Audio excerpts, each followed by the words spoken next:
The Dave app wants to change the way you bank, starting with putting more money in your pocket. Get up to $500 instantly with an extra cash advance. You can even earn more money with a side hustle. Dave also helps you level up your cash with ways to budget, set goals, and save. It's the banking app for smarter money moves. Download the Dave app now or go to dave.com. For terms and conditions, go to dave.com/legal. Instant transfer fees apply. Banking services provided by Evolve. Member FDIC. MLB fans, when you need tickets to catch your favorite team live all season long, Ticketmaster's got them. As the world's largest ticket marketplace, Ticketmaster has a wide selection of seats available and at competitive prices, so you never have to worry about missing a game. Take yourself out to the ballpark this season and get tickets today at Ticketmaster.com/MLB. That's Ticketmaster.com/MLB. This weekend on ESPN Radio, it's a showdown in the National League East. Kyle Schwarber, and this place is going bananas. Kyle Schwarber and the Philadelphia Phillies begin a 10-game road trip in Atlanta when they go head-to-head against the NL East leading Braves. The Philadelphia Phillies at the Atlanta Braves. Coverage begins Saturday at 3:30 Eastern and Sunday at 6 Eastern on ESPN Radio. You can also listen on the ESPN app and on your smart speaker. The Women's College World Series. Ready to raise a ruckus in Oklahoma City. 8 teams and a world of possibility. The world is mine. They are picking up the bats. You don't get out of your seat. You don't blink. Softball's best compete for the ultimate crown. A championship is contested on the grandest stage in softball. The NCAA Women's College World Series, presented by Capital One, begins June 1st on ESPN. Greeny. LeBron is definitely not retiring. Definitely not. Never listen to what a player says about his future in the frustrated moments after a defeat that ends his season. Weekday mornings at 10 Eastern on ESPN Radio. Coming up Friday, we'll recap Game 5 of Heat and Celtics and get you ready for the unofficial start of summer. Keyshawn, J. Will, and Max, 6 a.m. Eastern, right here. ESPN Radio, ESPN2, ESPNU.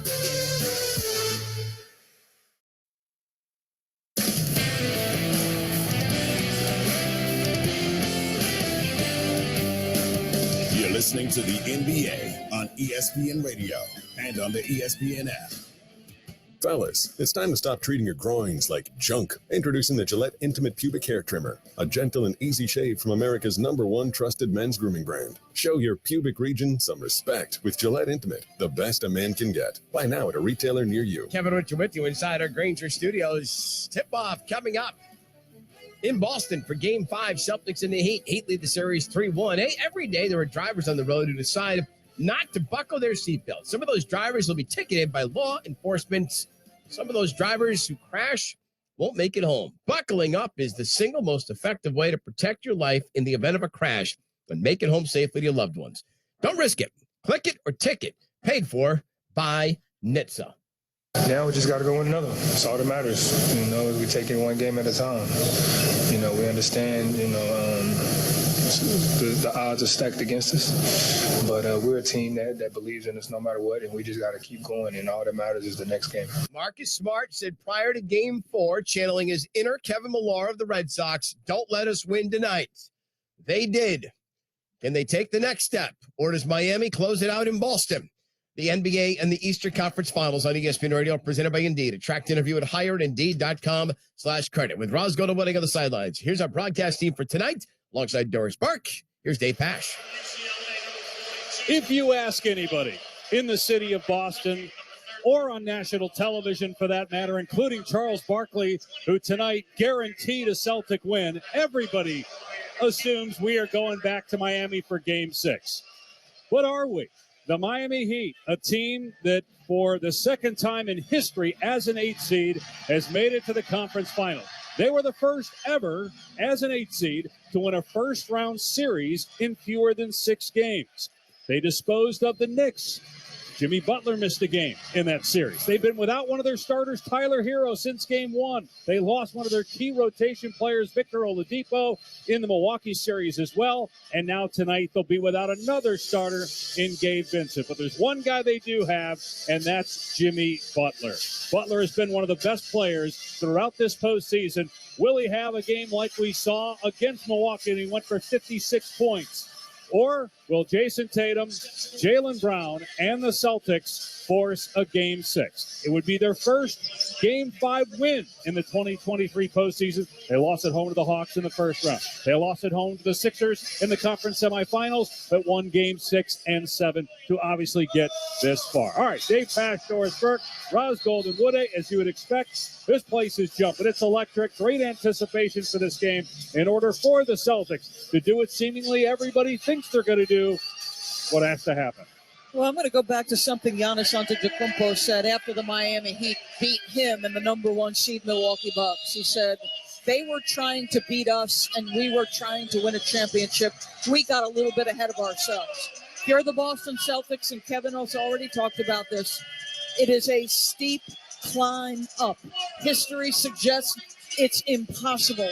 Teams are 0-150 going down 0-3.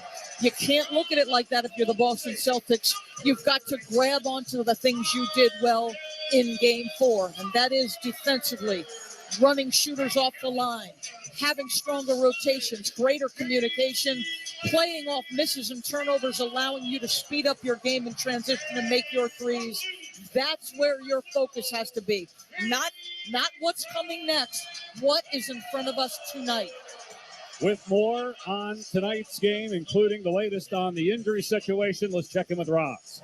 Thanks, Dave. Reports have come out that Malcolm Brogdon is playing through a partially torn tendon in his right arm, suffered during Game 1 of this series. I spoke with Malcolm today at shoot-around, and he told me while his arm has full extension, he's in pain upon extending the arm, which is his shooting arm and directly affects his ability to even take a shot. Before the game, Coach Mazzulla told us that Malcolm will play as much as he can tolerate the pain and play through it. He has no minutes restrictions. On the other side, Gabe Vincent is out for the Heat with a left ankle sprain. He was hopeful after hurting it in the fourth quarter of Game 4, but today at shoot-around said it's just not right. The ankle's improving, but it's just not right. And it'll be Kyle Lowry in the starting lineup at age 37. Eric Spoelstra told us before the game that we'll also see Jimmy Butler play some point guard. Bam Adebayo, obviously, a lot of the offense runs through him for Miami.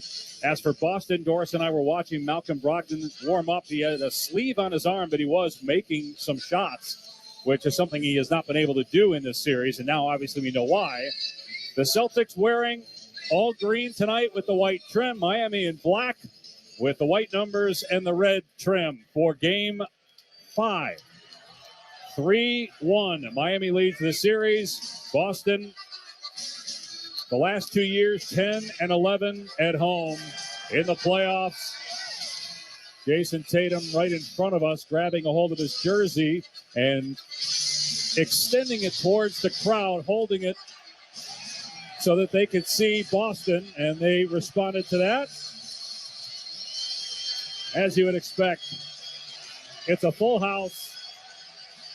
There is life again on the Celtics. There is life again in the building. And we'll find out in 48 minutes whether the Miami Heat are going to the NBA Finals to play Denver a week from tonight, or there's a Game 6 in 48 hours in South Florida. Bam Adebayo, who did not have an assist in Game 4. That's very rare for him. He averages 5 a game. He is going to jump it up at center. And Al Horford will do the honors for Boston. The Celtics going with that smaller lineup again with Derek White, Smart, Tatum, Brown, and Horford. We mentioned Lowry, Love, Bam, Butler, and Strus for Miami. And the Heat win the opening tap. They're going right to left to start this game. Adebayo between the circles. It's Strus, who's guarded by Jaylen Brown on the left side. Bam posting up on the left wing on Horford. Dribbles, lost the ball. Stripped by Smarter, gets on the floor and saves it. Scoop ahead to Tatum, drives middle of the lane. And the left-handed layup is good off the glass. Great first possession for the Celtics defensively. That's exactly what Tatum worked all off season on, the ability to finish at the rim with bodies around him. Lowry on the right wing, using a screen, hits Bam at the foul line, puts it on the deck, spins, goes to his left hand and scores off the glass. They usually isolate him on the left side of the floor. That time, free throw line extended. Derek White in the front court, Strus defending him. He's on the far side of the court. 2-2, 1 minute gone by. White moving to his right. It's Horford. Now they swing it left side for Tatum. They'll flash out there, double him. Horford left baseline, shot clock at 5. Top of the key, Smart drives, middle of the lane. Layup off the window is good for Smart. Crisp, quick movements in the half court by Boston. And just a different look, a more confident look here early on for Boston. Lowry on the right side, about 18 feet away. Drives, throws it away, picked off by Brown. Into the front court, 3-on-2, gives it up. Smart right side, and his bank shot wouldn't go. I don't know if that was a pass where he was kind of bank shot a pass to Tatum on the far side, but they blew it, and it's Miami ball. Butler on the right wing. Gives it up to Love. Back to Butler, right baseline. Back to the rim, working on Jaylen Brown. Leans in and puts up the shot and gets it to go. It's 4-4, 2 minutes in. He started game 4, 3 for 10, had 7 consecutive misses. I think when he makes shots, Miami relaxes a little bit. White bringing it up the floor for the Celtics, guarded by Strus. Throws to the right side for Jaylen Brown. He'll put it up from there, and it's an air ball. What is going on with Jaylen Brown from 3? He is now 3 for 26, under 12%. That's the worst ever in a conference final. I think he's lost his confidence, certainly, and that's a contested one. I'd rather the ball shift sides before he takes that quick look. 4-4, 9:50 to go here. In the opening quarter, Butler with the ball in the front court to our left with a right-hand dribble guarded by Derek White on the far side. Moves to his left using a screen. Bounce past the Bam, 12 feet away in the right wing. Shot clock at 4. Butler on the outside. Right side gives it up to Strus, puts it up for 3 on the right wing. In and out, rebound Horford of the Celtics. And Smart on the run, but Miami gets back defensively in the front court to our right. Smart backs it out. He's got Adebayo on him. Left-hand dribble, gets to the foul line. Bounces it to Brown on the left wing. He'll drive into the paint. Stops, turns around, blocked by Adebayo. Loose ball. Brown gets on the floor and saves it to Tatum at the top of the key. 1 to shoot. He's got to put it up from inside the arc. He does and missed it. And it's rebounded by Love. Great challenge on the second shot by Jason Tatum. 3 minutes in, the game tied at 4. Boston trying to force a game 6. Strus on the left wing. They go to the low post left for Love, backing down to the smaller Derek White. Turnaround jump shot left side, no good. Backside board, Tatum. Tatum looking to push, picked up by Kyle Lowry at the midcourt line. 4 apiece, 8:45 to go. Tatum gets past Lowry to the rim, throws it down, and then screams to the crowd as he holds onto the rim. He wanted a foul called. They're going to call a technical here on Tatum. He's still going at Mark Davis. I think Tatum's arguing he was signaling to the crowd, but Davis must have thought that was directed at him. Wow, I mean, that's a quick technical. Maybe he was complaining. Looking at the replay, he might have been as Butler gets the free throw to make it 5-4 Miami, but Mark Davis with the early technical to Jason Tatum. I'm not going to say that my partner and I were talking pregame, and he told me, Dave Pash did, that he anticipated an early technical tonight. Man, what are you, Nostradamus? We'll see. It seemed to take a little of the life out of the building here. We'll see. And now you've got, of course, the ref, you're not good chance. The life is back in him. Yes. Just in different form. 8.5 to go in the first. Boston leads it 6-5. Lowry on the right side. Guarded by Horford. Shot clock at 10. Lob to Bam. High post left. Facing up. Drive. Left baseline goes at Tatum. Underneath the basket. Turns it over. That'll be Miami with another turnover. That is 3 already. On the switch, on side isolation for Bam. Tatum had to body up Bam. And boy, I'll tell you what, you think Bam has the strength. Tatum held him chest to chest, forced a turnover. That's excellent defense. Tatum guarded by Butler at the midcourt strike. As a dribble on the right side, he's doubled. Fires to Horford up top, swing left corner, Brown. Wide open 3, and he hit that one, swishing it through to give the Celtics a 4-point lead. Tatum dragging that double a little bit further away made that pass possible. Now Bam drives, lost it off his leg, but they're going to say a foul here on Boston. On Derek White is first. I got to say, Dave, the difference in feel of the entire Boston team, more juice, more life in their legs. You said it, more confident tonight, no question. They lead 9-5 with 7:59 to go here in the opening quarter. Miami ball on the near side in front of the Miami bench. Bam Adebayo will inbound the ball. 18 on the shot clock. First foul on either team. Butler holding it on the right side. Dribble handoff for Strus. He's at the Celtic logo straight away, about 40 feet from the goal. Strus backing up, uses the screen to his left, tried to bounce it to Adebayo, and it was kicked. So reset the shot clock to 14. That hurts because you're at 6 seconds on the tick. You have a great double team of Strus. He had no vision for the next guy, and that hurts defensively. I don't necessarily love the reset. Also, it's hard to tell, was it kicked or did it just hit somebody's leg? Shot clock at 8 now with Strus holding it at the top of the key. Throws to the left side for Lowry. He'll drive, stop at the top of the arc, throws it away. Another turnover. Tatum on the left side now in the front court for Boston. 7.5 to go in the first. 4-point Celtic lead. Tatum trying to drive, gets past Strus into the lane. Now fires to the left corner. Smart for three. Hit it. And Boston leads at 12-5. Again, the Tatum-Smart connection. They're long tenured together, and they talk about the feel they have for each other's games. 5 minutes gone by. Butler driving left side. Spins into the lane, goes up. Missed it. Good defense by White. Rebounded Tatum. Into the front court for Boston. Fires to Horford. Corner three, left side. Smart on the way. Good again. 15-5. Boston. Timeout, Miami. 11-1 run. Miami continues the turnover fest. Boston is feasting and getting in transition, and the TD Garden is alive and well. 6:56 to play in the first. 10-point Boston lead. You're listening to the Eastern Conference Finals on ESPN Radio and the ESPN app, presented by Indeed.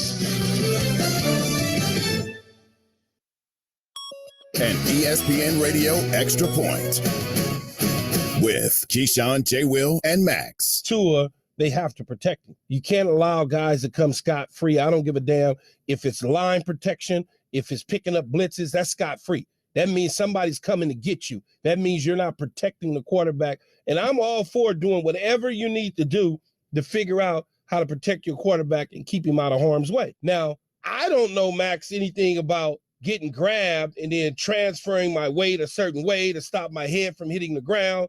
I don't know that. I just know playing, as long as I played in the National Football League and taking as many hits as I've taken, when Rodney Harrison is bearing down on you at the safety position and you're running a dig route, I know how to protect myself. But when I got somebody coming scot-free like Quentin Williams because my offensive line whiffed on the block, that means you're coming scot-free. That's what my concern is. The NBA playoffs continue on ESPN Radio. Tatum gives the Celtics their largest lead. Facing elimination, the Celtics win Game 4, dealing the Heat their first playoff loss in Miami this postseason. Now the series returns to Boston, where the Celtics face another must-win. Will they survive? Game 5 of the Celtics and Heat, presented by Indeed. Coverage begins tonight at 8 Eastern on ESPN Radio. You can also listen on the ESPN app and on Sirius XM Channel 80. The folks yelling meatball at Max, you aren't the first person to do it. Unless you're on the first hole they're on, when you give them the spicy meatball. Like, hey, okay. You're probably not going to get much of a reaction. Check out the SV Pod with Scott Van Pelt wherever you get your podcasts. Hi, I'm Israel Gutierrez, host of the podcast ESPN Daily. Every weekday morning, I'll bring you the best sports story you'll hear all day. Today on ESPN Daily, LeBron James won't be the only show on the Hollywood hardwood. Ronnie James will be just down the block at USC. So Myron Metcalf explains just how ready the Trojans are for the Bronny James experience. So follow us and listen wherever you get good podcasts.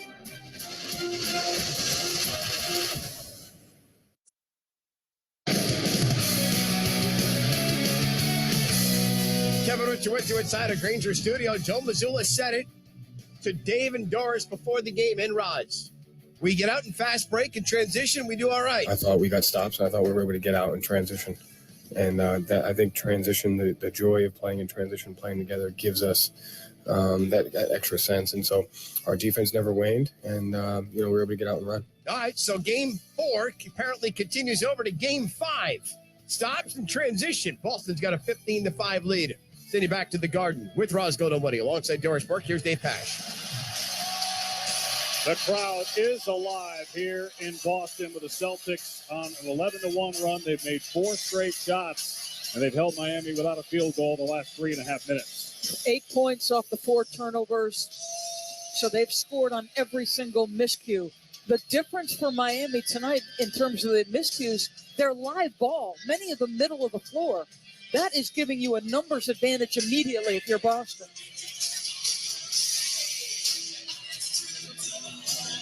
Caleb Martin in the game for the Miami Heat. Eric Spoelstra told us he would take on more of a ball-handling role. He's been brilliant in the series, and he'll bring it up the court. Guarded by Jaylen Brown on the far side of the floor. Brown trying to poke it away. And now Butler comes out to help him out, guarded by Tatum at the top of the key. Moves to his left, keeps the dribble, gets inside of Smart. Pump fake, doubled, into the paint now for Bam. Shot clock at 5. A jump hook is a brick, and it's rebounded by Horford. Horford pushing tempo across the timeline. To the left side, Jaylen Brown driving into the lane. Fires to the right corner, and Tatum. Shot clock at 15. Tatum, left-hand dribble, working on Strus. Up top, now to Brown. Thought about the 3. Didn't want to pull the trigger, though. Shot clock at 6. Lob inside Tatum. One-hand pass out to Horford, right wing. Skip to White. Left corner, Smart, same spot. Different result. He missed it. Horford got the offensive rebound. Back up. Missed the shot, though. And fighting for it. Saves it on the baseline. Tatum left wing. Wide open look. Beaver flies and drills it. Jason Tatum for 3. And it's 18-5 Boston. They're getting to every loose ball. Butler puts it on the deck.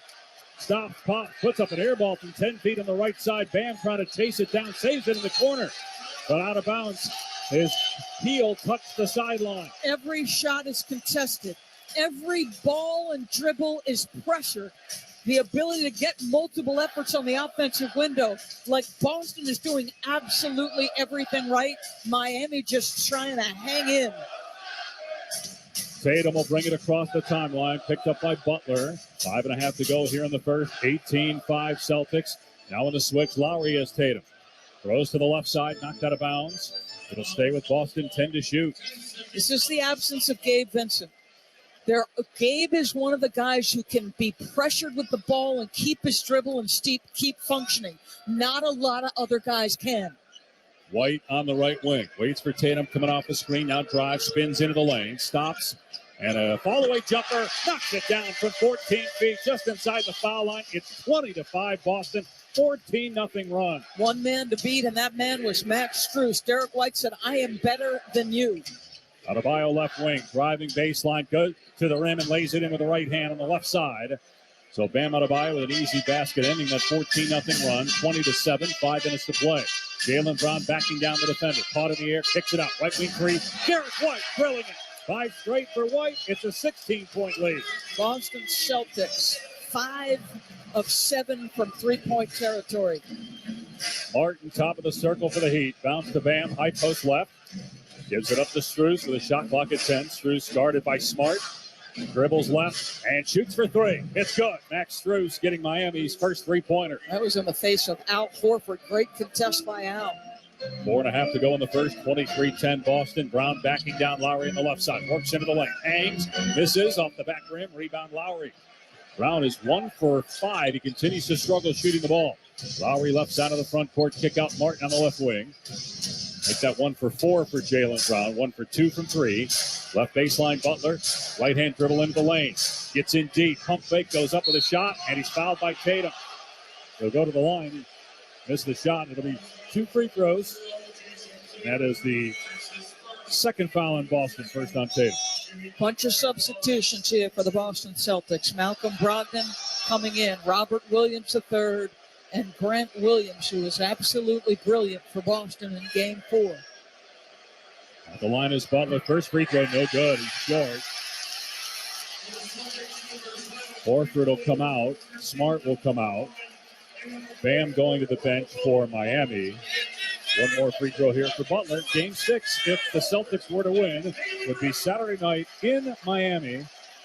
The Heat led the series 3-0. They're 5-3 on the road in the playoffs. Butler bends to the knees for free throw number 2. It's up, and it's off the front rim and in. So he gets 1 out of 2. It's 23-11. Celtics 4 minutes to go in the first quarter. Jaylen Brown on the bench as well. Tatum into the forecourt for Boston. He's got 7 points early on. Gets into the lane, goes to his right hand, hits the shot off the glass, plus a foul. A 3-point chance for a very aggressive Jason Tatum early on. In pick and roll action, the big was up at what they call the point of the screen, but it was Zeller. And Jason Tatum took one quick dribble, beat the big, and then had to sidestep Martin at the rim. Tough angle for him, but I tell you, on a drive, you are taught, put it toward the right top of the box softly, and generally speaking, that bounce is going to be good enough. And I go back to what Jason Tatum spent an entire offseason doing, finishing through contact at the cup.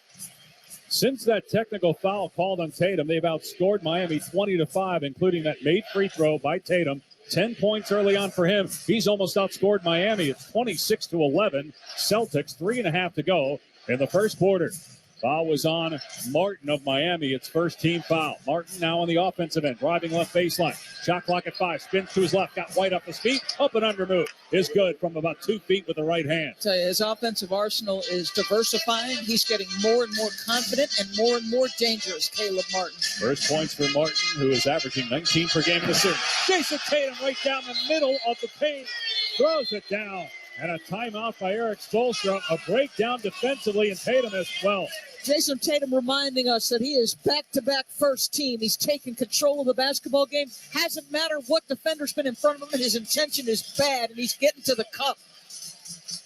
It is 28-13. Celtics with 3:18 to go in the first. This is the Eastern Conference Finals on ESPN Radio and the ESPN app, presented by Indeed.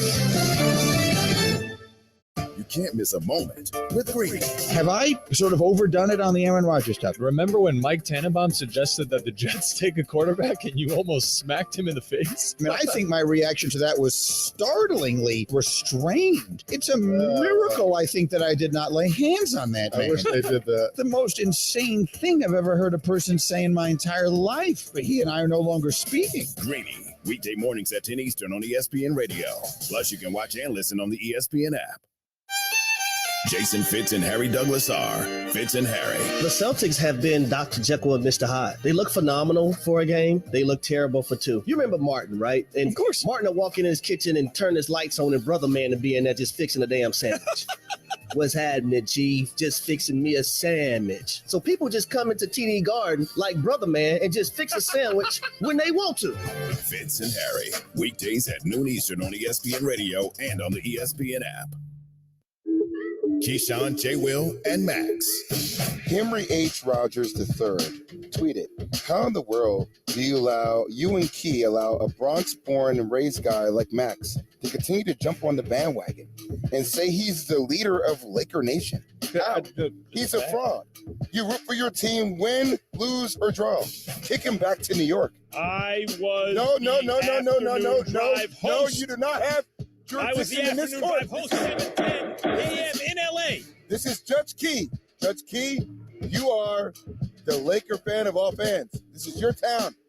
You lay down the law on Mr. Tellerman. We would not accept his application, nor do we want anyone like that around our organization, rooting from afar or up close. You know the Lakers Mayorsville when you see them. GJ and Max. Mornings on ESPN Radio and on the ESPN app.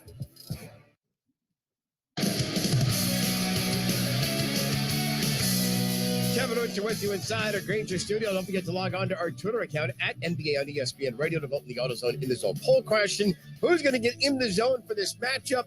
Will it be Jimmy Butler, Bam Adebayo, Jason Tatum, or Jaylen Brown?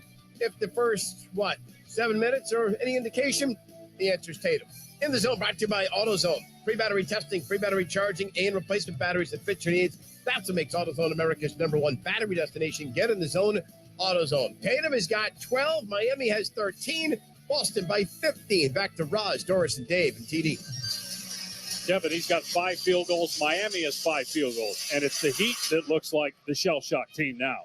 This entire series, they've been the physical aggressor, the tougher team, and they have Boston all sorts of out of sorts. All of a sudden, the Miami Heat are on their heels, and they look rattled. It is 28-13, 3:18 to go here in the first quarter of Game 5. Can I make one minor adjustment on what I just said? Maybe everybody but Jimmy Butler looks rattled. He never looks rattled. No. And again, look, we got 3+ quarters to go. Let's see what happens. Here's Cody Martin, right wing in the front court, puts up a three and drills it from the corner. So they're back within 12. That's their second three-pointer. Butler with the assist. 3-minute mark here in the first. Tatum dribbling it across the timeline, 5 of 6 from the floor. Got a left-hand dribble on the far side of the court. Guarded by Martin. Up top to Williams. Now back to Tatum on the left side. Shot clock down to 5. Tatum backing up between the leg dribble. Shot clock at 2. Has to put it up. Turns. Fires at 3. Comes up short. Rebounded Grant Williams, though. Out to White. And he's fouled by Duncan Robinson. It's going to be free throws. Second team foul. First personal on Robinson. So Grant Williams caught that pass with enough daylight to take the shot. There were 8 ticks on the shot clock. He forces Jason Tatum with the one extra pass. Those are the kinds of shots Joe Mazzulla has preached all year. He does not want you to pass up. This Boston Celtics team took 45 threes. Joe Mazzulla would like for them to take 50 threes. Meanwhile, some debris was thrown onto the court. It's been cleaned up. Bill Kennedy having heated conversations with both head coaches, Eric Spoelstra and Joe Mazzulla. But Bill's holding his own. Give Bill some credit, not afraid of either guy. There's a lot of jawing going on right now. We're 2 rows back, thank goodness, so you'd be hearing some colorful language. Williams right side drives, got fouled by Robinson and put up the shot. So this time it'll be a shooting foul. There was some confusion on the last one. 2 quick ones on Robinson, and Williams will be at the line for Boston for 2. 28-16 Celtics, 2:29 to go here in the first quarter. Let's remember now what cost Miami in the last game. All those turnovers, 16 turns to 27 points off. They've already committed 5, 10 points off at the last break for the Boston Celtics. Don't want to fuel a team that shoots incredibly well. Although Grant Williams missed the first foul shot, the second one swishes through. It's 29-16. Boston leads, 2:25 to go, first quarter. Jimmy Butler playing point guard. No Gabe Vincent. We do not know if there is a game 6, whether he'd be able to go in that game. Butler right wing, drives into the lane, stops. Nice pass underneath to Zeller for the dunk. Great look by Butler, who is facilitating here in the first quarter, back-to-back assists. Rob Williams very rarely sits down on a shot fake. He wants to go get it. White right wing pulls the trigger, drills a 3. Derek White off to a good start. 3 of 3, 2 for 2 from 3. Lead back to 14 with 2 to play. 32-18 here in the first quarter. Robinson right wing, gives it up to Martin on the far side. 25 feet away, dribbles right at the defender. Missed the shot, low right. Rebounded by Zeller, stripped and taken away by White. White going 1-on-3 in the front court. Stops at the right elbow. Hits Brogdon right wing. He'll put it up. No good on the 3. Long rebound. Tracked down by Zeller, who gets it ahead to Butler in the front court on the right side, but he doesn't have numbers. Hits Duncan Robinson, drives, and Zeller gets the catch, makes the play in the lane, gets a little push shot from 4 feet to go. Generally speaking, threes, if you miss them, they come off long. That's what happens. They get a little numbered break by Miami. 32-20 with a minute to go here in the first. It feels like the Boston Celtics should be up 30 the way this quarter's gone. Left corner, Williams missed the shot. They're going to say a foul occurred, or actually defensive 3 seconds. So it'll be a technical one-shot free throw. Tatum will take it, and Boston will maintain possession. Tatum already with 12 points on 5 of 7 shooting. 1 for 1 from the free throw line, 1 for 2 from three-point territory. He's just seeing the ball go in. Now you make this free throw, another one, no. Missed it. He had 34 in game 4. Remember, had all those turnovers early on, but caught fire in the second half and has picked up where he left off here in quarter number 1 of game 5. Boston ball, minute remaining, up 12, 32-20. Derek White, near side, guarded by Strus. Right-hand dribble, spins to the left hand, stops at the foul line. Fall-away jumper, not even close. Rebounded by Martin of Miami.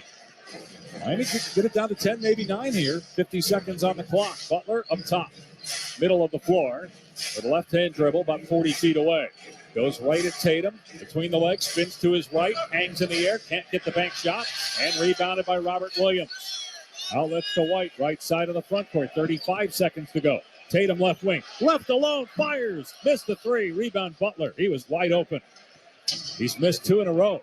Butler on the left side of the front court for Miami. A 9-second difference in the game and shot clock.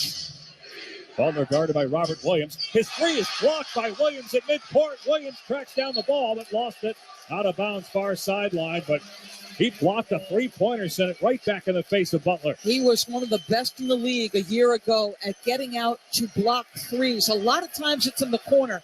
He ends up on Robert because they're a heavy switch team. He is deceptive in how much space you need to get it off.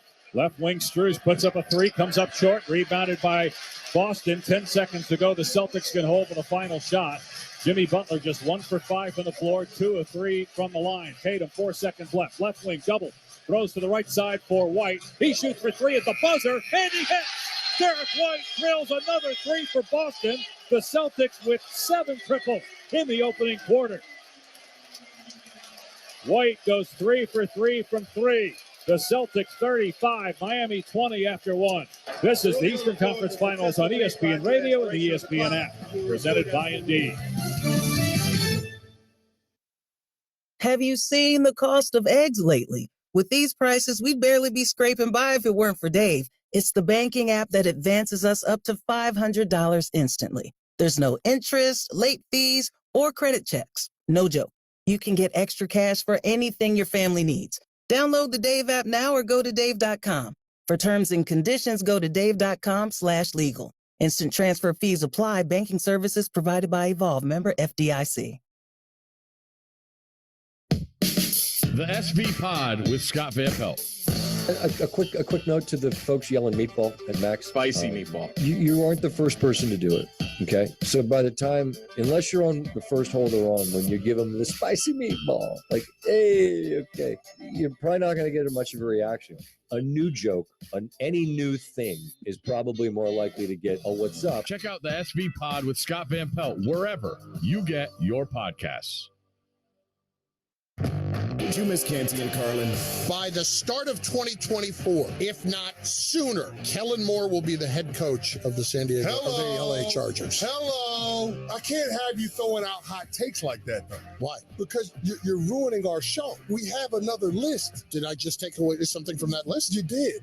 Just remove Carlin from the name of the show. I'm not even here. See, now, Canty and the fat guy. Canty and Carlin, weekdays at 3 Eastern on ESPN Radio and on the ESPN app.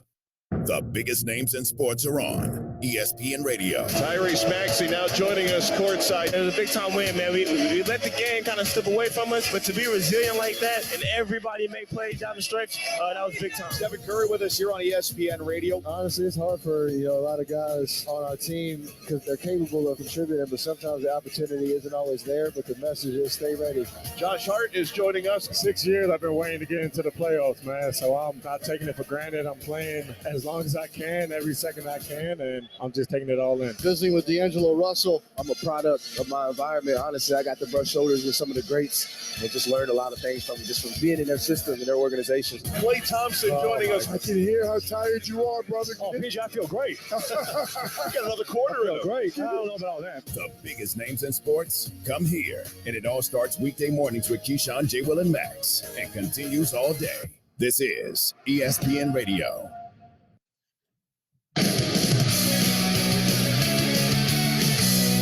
Kevin Richard inside our Granger studio. Let's pause 10 seconds for station identification. You're listening to the Eastern Conference Finals, Game 5 on ESPN Radio, the ESPN app presented by Indeed.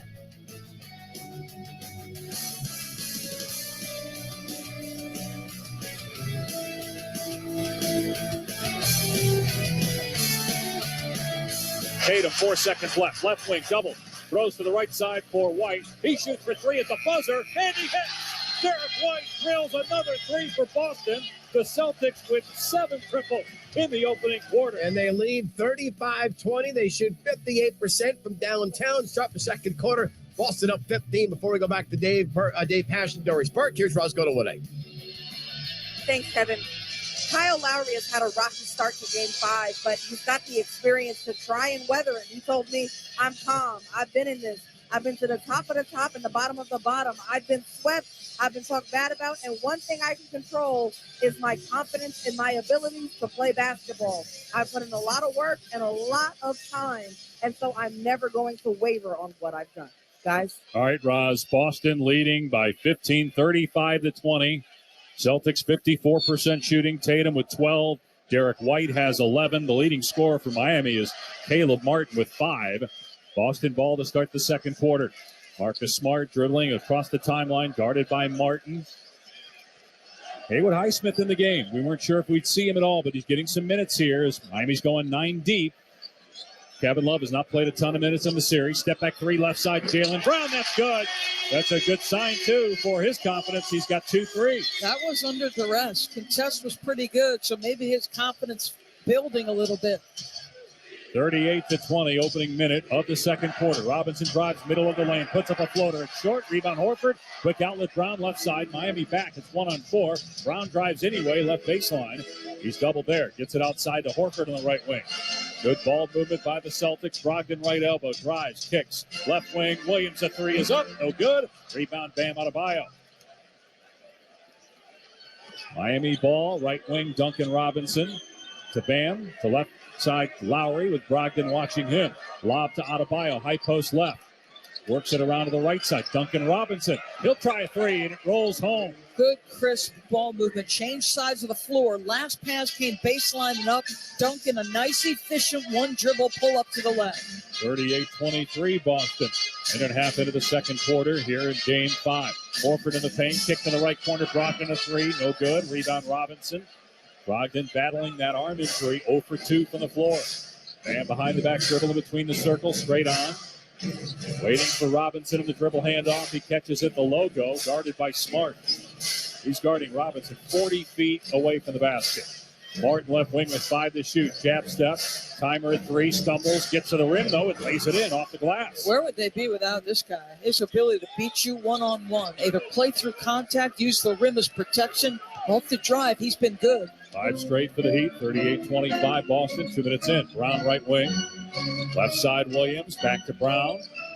Hesitation. Now drives. Gets past Highsmith. Hangs in the air. Banks it in. What a shot by Jaylen Brown going chest to chest with Bam Adebayo. He's made 2 shots in a row that were heavily contested. 40-25 Boston. Lowry at the foul line. Fall away jumper. Got it. Kyle Lowry with his first shot of the game. And it goes. Feels like Miami settled into the game a little bit, Dave. Down to 13 with 9.5 to go. 40-27. Horford right wing in the front court. To the corner, Jaylen Brown. Try to drive baseline. It's cut off. Skip to Brogdon. Left of the lane. Finds Horford on the right side. His 3 is way off. Smart, though, kept it alive. Bats it out to midcourt to Jaylen Brown. Brown pulls up for 3 on the left side. Hit Jaylen Brown, 3 for 4, as he's found his shooting stroke here in game 5. Stop talking about I'm struggling from 3. Jaylen Brown looks calm and confident. He has as many 3s in the first half as he had the entire series coming in. A steal by Smart. Hooks it away from Lowry. Drives to the basket. Left-hand layup. No good. Horford there with a follow dunk. And the lead is back to 18, matching the largest of the game for Boston. 8.5 to go in the first half. Robinson, top of the key, hoists a 3. Around and down. It spun around, hit the backboard, and went in. Meanwhile, Marcus Smart hobbling for Boston on the other end of the floor. He just put his hand up at Joe Mazzulla and said, I'm fine. Don't even think about taking me out. 45-30. Brown right wing. Boston leading. Spins, gets down the lane, lost the ball, and hit the ground. Battling for it on the floor, and Miami comes up with it. Lowry across the timeline, drives at Williams, gets inside of him. Layup, though, it's blocked out of bounds. Baseline left by Williams. See, Grant Williams has the kind of lateral speed to stay in front of a ball handler, not be impatient defensively, and get a great defensive stop by blocking it. Tatum back in, Brogdon to the bench. 8:12 to go, first half. Boston 45, Miami 30. Derek White re-enters the game. I'm wondering about how effective Malcolm Brogdon can be. He's now 3 for 16 in the series. I wonder how badly that arm is hurting him. 0 points, did not register a stat as far as I can tell in the 8 minutes he played. And Marcus Smart hobbling as well as he comes off. Inbound to Martin, left wing. Airballs a 3. Over the basket, rebound Tatum in the front court. Shovels to Horford, right corner, triple, got it. Now Horford, that was a 2. The lead back to 17. It is raining 3s, and this is where the avalanche is coming down from the Boston Celtics. 10 for 18, and sometimes when they're all making shots, it feels like it's coming from everywhere. That one, though, they changed to a 2. 9 made threes, 9 made 2s. 7:45 to go. Bam, a short jumper left wing, no. And Al Horford with a rebound. Out to White, now Tatum in the front court on the right side. Tatum driving. It was cut off by Bam, so he brings it out. 17-point Celtic lead. Tatum on the right wing with a left-hand dribble, goes between the legs a couple times. Tried to fire a pass cross court, picked off Highsmith. Takes it the length of the floor and lays it in with the right hand. And now a timeout by Joe Mazzulla. Sloppy possession by Jason Tatum. Got loose with the basketball, dancing with it out front. The thing that's working for you is it's popping, it's moving, be crisp. 7:22 to play. Second quarter, Boston 47, Miami 32. You're listening to the Eastern Conference Finals on ESPN Radio and the ESPN app, presented by Indeed.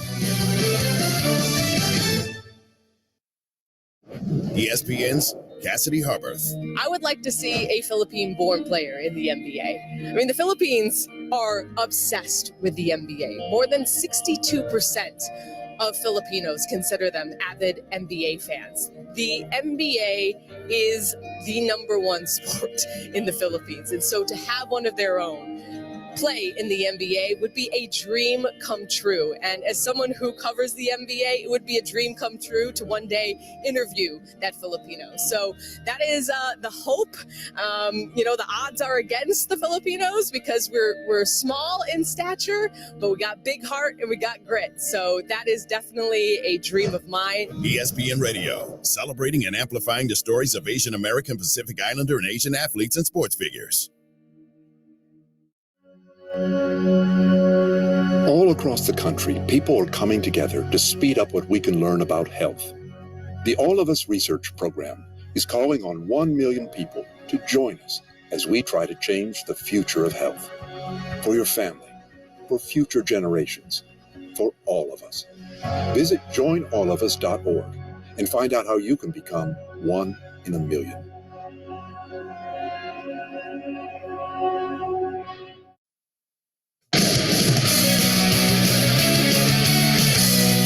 Kevin went to Insider Granger Studio. Time now for Did You Know? Brought to you by Geico. Switch to Geico today and see all the ways you could save. It's easy. Simply go to geico.com to get a rate quote and get started seeing how much you could save. Since Eric Spoelstra took over as the Heat's head coach back in 2008, did you know Miami has never lost back-to-back playoff games when they have a chance to clinch a series? They're 7-0 when they have a chance to clinch following a loss. That's the situation they're in tonight. Before we go back to Dave Pash and Doris Burke, here's Roscoe and Woody in Boston. Thanks, Kevin. Derek White told me the Celtics had a choice. We can make history or be history. Players spoke to me about getting back to who they are. They felt it was a lack of identity that put them in this hole. Today, Al Horford told me the threes are important, but the identity starts on the defensive end for the Celtics. They want to set the tone with their physicality and set up the way that they get to those shots. Well, White's off to a great start. 11 points. Brown has 11. Tatum with 12. Meanwhile, Miami's bench is keeping it in the game. Where would the Heat be without its bench right now? 17-1 advantage in the bench. 7 for 10 are the guys who come in response to 5 for 15 shooting for the starters. 100% right, Dave. It'd be a 30-point lead instead of a 15-point lead for Boston. 7:15 to go first half, 47-32. Celtics lead. Tatum on the right wing. Zone defense by the Heat. Left side White pulls the trigger. Short on the three. Rebound, Bam. Plenty of time for Miami if it can get some stops because they're shooting it well. They're shooting 50% from the floor and from three-point land. Duncan Robinson, right wing, drives. It was cut off, so he gets the ball back outside with a timer at 7. Stopped his dribble, fires to the left wing. Martin with 5 to shoot. Martin dribbles into a 3 on the left wing. No good. And Tatum taps it to Grant Williams for the rebound. Ahead to Brown on the front court on the left side. Brown dribbling into the corner. Out to White. Underneath to Williams. Got it stripped. And they're going to call a foul here as Williams tumbled to the ground. And he pushed Jimmy Butler going for the loose ball. That'll be the first on Williams. Couldn't handle the pass by Derek White. They tried to, I think it was Jaylen Brown. No, it was Derek White. Yep. It was a good pass, actually. He just fumbled it because I think he was in a rush to put up a shot. Butler, who has been playing point guard throughout this game since Lowry went to the bench, throws to the right side for Duncan Robinson. Coming around the screen. Drives baseline, gets to the rim. Finger roll is good. It's a 13-point game. He has shown off his playmaking this evening. And how about that dribble drive finger roll? Duncan Robinson figuring things out. Midway point of the second quarter. 6 minutes to go. The Celtic fans getting a little restless. Miami in that zone. High post right. Williams not even looking for a shot. Brown in the corner right. His three no good. Rebound for Jimmy Butler. Butler into the front court with his team down 13. He's just 1 for 5. Martin in the corner. Back to Butler, calling for a screen. Bam trying to get around Grant Williams. Butler with Horford on him on the right side. Drives baseline. Gets on the side of him. Through the lane. Hand off Robinson. Shot clock at 4. He drives. Floater is good off the window. And Miami's got the deficit down to 11. Seizing the opportunity. Duncan Robinson is 4 for 5. 10 big points. The New England native returning home here and having a good game 5. Tatum to White left side. To the left corner. Williams wide open a 3. No good. Rebound Butler. All one and done possessions for Boston against that zone right now. And they're getting open looks, Dave. It's not like their threes are contested. Butler 3 right side short. Offensive rebound Martin. Back to Butler. Who's 1 for 6. 0 for 2 from 3. Bounce into the paint. Jump hook no good from Bam. Rebound by White. White races up the court, brings it across the timeline, but Miami gets back. Tatum, top of the circle, fakes, drives, kicks left corner. Horford 3, in and out. Brown, offensive rebound and putback. They finally get a second chance opportunity. That's exactly right. If shot goes up, somebody, in particular, the guy in the weak side corner, should have an opportunity. 49-36, Boston, 4.5 to go, second quarter. Martin on the left wing of the front court, dribbles past his man into the paint. A lot of contact and a foul on Boston, second team foul. Meanwhile, Cody Martin is injured. He's down holding his right leg, right behind his right knee as Williams picks up his second foul. They absolutely cannot afford to lose this guy. I mean, the injury bug in Miami, down Tyler Hero, down Victor Oladipo, now Jimmy Butler and Bam Adebayo going to help Caleb Martin. He went knee to knee with Al Horford first, and then his right ankle turns and the knee collapses in a funny way. This doesn't look good at all, Dave. Now, he's at the free throw line, but he is in some pain. Unless there's a flagrant 2, you have to shoot the free throws when you're fouled or you can't come back in the game. Now, the question is after the second free throw, will he stay in or will they replace him?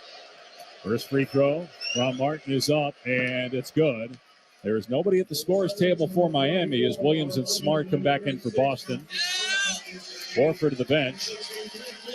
So it looks like Eric Spoelstra is going to keep Martin in the game. As he backs away, that right leg looks a little bit more stable than it did. Such an awkward landing after that initial contact that you mentioned. 12-point game, 4:31 remaining. Second foul shot up and good. And it's 49-38 Celtics. Miami not going away. Got down 18 early in the second quarter. Was down 20-5 early on. Brown right wing. Pass to the right baseline. Smart. A 2-pointer is short, but a late whistle, a foul on Miami. Boy, that was really late. And that's 3 fouls on Duncan Robinson. That's important because they don't have bodies, and he's also the leading scorer for Miami in the game. And Duncan Robinson sitting there pleading his case. Dave, he hits him with the right forearm. He carries his momentum through the shot of Marcus Smart. And I know the foul was late, but it's 100% a foul.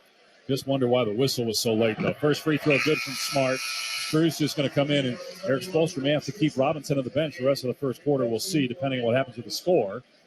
It's at 12 right now, 50-38. And Duncan Robinson has proven very capable in this series of more than just three-point shooting.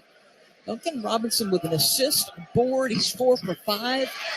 And they've been playing that zone, and you can hide him a little bit defensively in that.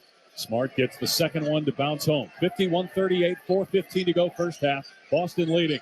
Trying to send the series to a game 6 in Miami. Strus left wing ran into his own guy, Bam Adebayo, who takes a foul line jump shot, and it's no good. Rebounded by Jason Tatum, his 4th board. Tatum's got 12 points, but has not scored in the second quarter. He's in the middle of the floor, had to go off his right foot into the backcourt, but it was touched by Butler. So no backcourt violation. Shot clock at 10. Tatum on the right wing of the front court now.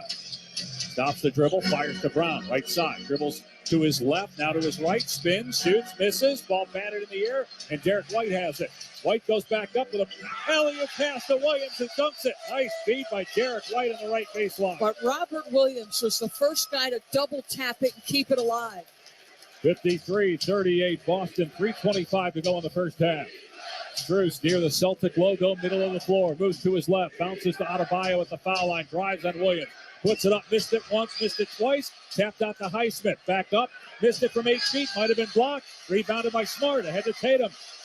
3-on-3, Tatum with the ball in the front court, stops at the foul line, hits Smart, right elbow, Smart, lob for Williams, broken up by Bam, out to Butler. Butler in transition, goes for the dunk and throws it down on White. And a foul called as White undercut. Butler who hung on the rim for a good 5 seconds. Marcus Smart calling for a technical, but isn't going to get it from Mark Davis. First field goal for Butler since 10:19 of the first quarter. Foul on Derek White is his second. Third team foul on Boston. And it's 53-40 Celtics. Free throw for Butler when we come back. 2:59 to go second quarter. This is the Eastern Conference Finals on ESPN Radio and the ESPN app, presented by Indeed.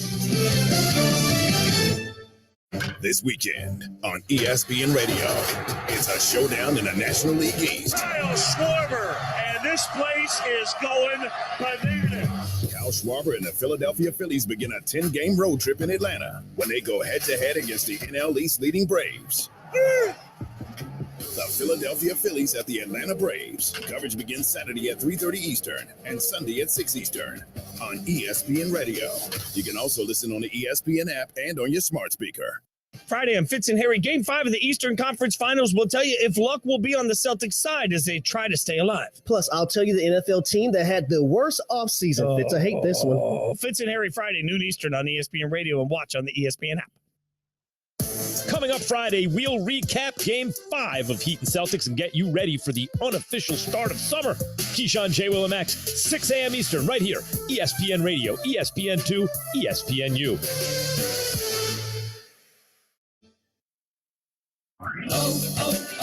O'Reilly. Get your vehicle ready for spring during Clean Car Month at O'Reilly Auto Parts. Pro X1 exterior cleaning and detailing products provide professional results and show quality shine for your vehicle. Right now, pick up Pro X1 Snow Foam Car Wash 2 for just $15. See store for details. Pro X1 exclusively at your local O'Reilly Auto Parts or O'ReillyAuto.com. O'Reilly Auto Parts. Progressive presents 10 things on a food truck owner's to-do list that are harder than getting a commercial auto insurance quote. Stocking the fridge, prepping the stations, finding employees that get along well, finding employees that actually do their job. Looking at you, Gary. Balancing the books, balancing the flavors, having a fresh menu and fresh produce and fresh meat, but never a fresh mouth. But the easiest thing on a small business owner's to-do list? Seeing if you can save on commercial auto insurance. Get a quote in as little as 6 minutes at progressivecommercial.com. Progressive Casualty Insurance Company and Affiliates. Coverage subject to policy terms and conditions. At the United States Postal Service, we're reinventing our network to help keep your business moving. With new shipping options to deliver better value, greater flexibility to conveniently reach your customers, more confident shipping with new informed delivery features, and new electric vehicles for a cleaner, brighter future. Fast, reliable, perfectly orchestrated. The United States Postal Service, delivering for America. Learn more at USPS.com/moving forward. Finally, baseball is back. Swing into the season with tickets to the action. Plus, with basketball and hockey heating up, now is a great time to experience a game. Vivid Seats is proud to be the official ticketing partner of ESPN. From on the glass to in the stands, Vivid Seats has great ticket prices to all the games. Every crack of the bat, every dribble down the court. Catch it all with Vivid Seats. Download the app or visit vividseats.com today. Vivid Seats. Experience it live.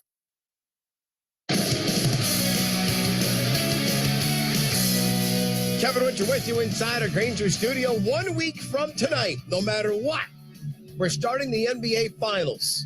It'll either be Game 1 in Boston or Game 1 in Denver. Coming up on the AutoZone Halftime Report, we're going to walk you through the final moments of Denver taking out the Los Angeles Lakers earlier this week and advancing to their first ever NBA Finals in franchise history. The finals start 1 week from tonight.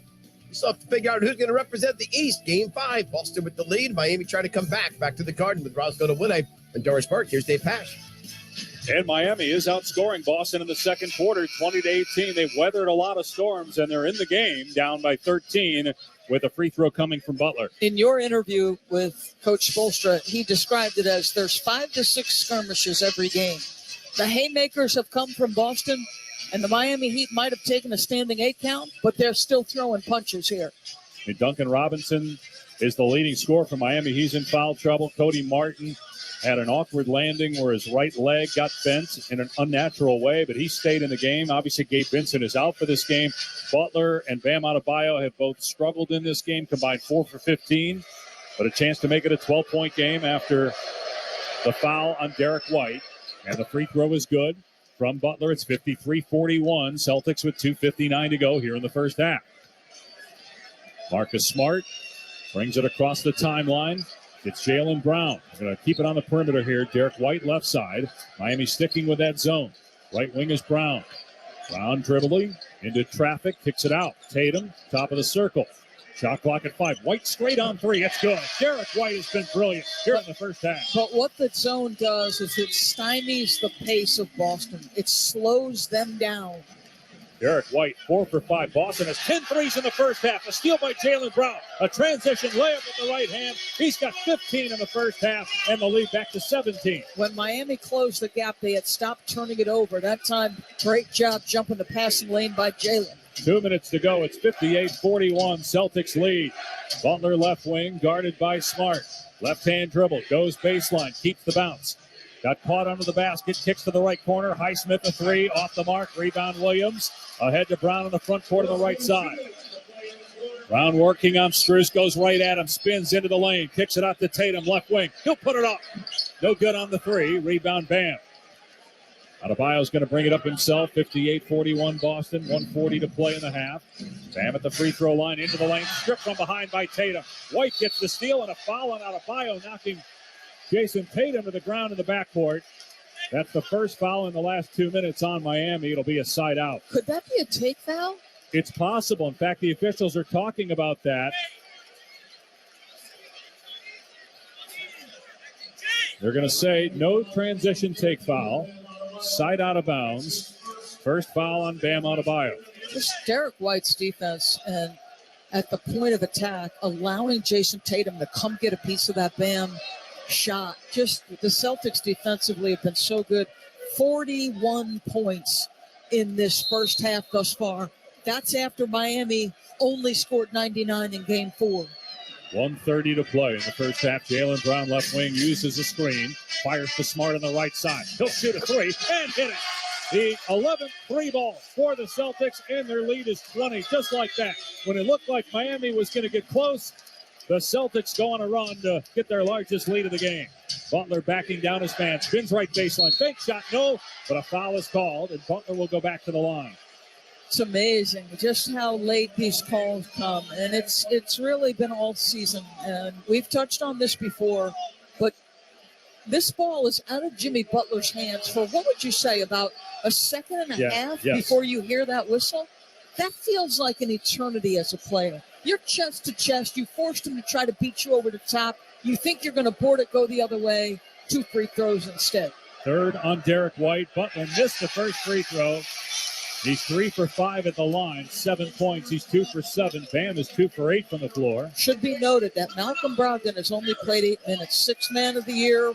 Roz Goldon-Moody has documented this. He's dealing with a right tendon strain or pull, whatever the phraseology was. He's been ineffective. So you see Grant shuffle in, Marcus, Derek White. No more Malcolm Brogdon, because I don't think until he can shoot it well, he can be effective. Second free throw is good. A minute to go in the half. 61-42. Boston leads. Jaylen Brown fires to the right corner to Williams. Williams left-hand dribble out to Tatum. Timer at 5. Tatum right side behind the back dribble. Had it stripped. Lost the ball. It's going to go into the backcourt and out of bounds. And it was off of Boston, so it'll be Miami ball with 54 seconds to go. Highsmith is a guy at his size who's got unbelievable lateral quickness. You're not going to get by him easily. Tatum tries to dance with the ball but turns it over. Butler has it at the Celtic logo at midcourt. Moves to his left, got a right-hand dribble with Tatum in front of him. Now on the switch, Robert Williams has Butler on the left wing. Trying to hit Bam. Good fronting by Jason Tatum. Bam's got it now. Backing down Tatum. Spins to his left. Fumbles the ball. Regathers. Shot clock at 5. Gets into the paint. Holds the ball near the ground. Goes up with a shot. Banks it in. Wow. Tell you what, though, the Boston Celtics, their individual one-on-one contained defense has been good. You put the ball down, you got hands reaching in from every direction. Their intensity is high. First field goal since the 5-minute mark of the first for Bam. Shot clock at 12, game clock at 20. Tatum on the left wing. Guarded by Adebayo. Shoots a 3 over him, but can't hit it. It's rebounded by Martin with 12 seconds to go. 61-44 Boston. Butler across the timeline, 7 seconds left. Butler top of the key, shovels to the right wing for Martin. 3 seconds to go. Martin near midcourt. Drives to his right, lost the ball. Williams has it, and that's the end of the first half. The Boston Celtics led by as many as 20, and they're up by 17 at the break. This game was played with a level of intensity and intentionality on the defensive end of the floor, and then the shots are falling. It feels like after that Game 4 performance, the confidence high, 11 threes on 25 attempts. Boston doing the two things they did all year. Number 2 in defensive efficiency, number 1 in offensive efficiency. They got it both working. Endorsed Jason Tatum at 12 points in the first quarter. Jaylen Brown at 12 points in the second quarter. 61-44. Boston trying to force a Game 6, which would be in Miami on Saturday. Let's send it now to Kevin Winter in the studio with the AutoZone halftime report. Dave, Doris, and Roz, what makes AutoZone America's #1 battery destination? They offer free battery testing and charging and reliable replacement batteries. They've always got your battery solution. Get in the zone. AutoZone up next on the AutoZone halftime report. We take a look at Denver's run to its first ever NBA Finals. Get you set for the second half in Boston, where the Celtics hold the Miami Heat to 44 points. Miami with 1 score in double figures. Duncan Robinson, 10 off the bench. At the half, Boston by 17, 61-44. This is Game 5 of the Eastern Conference Finals on ESPN Radio. The Dave app wants to change.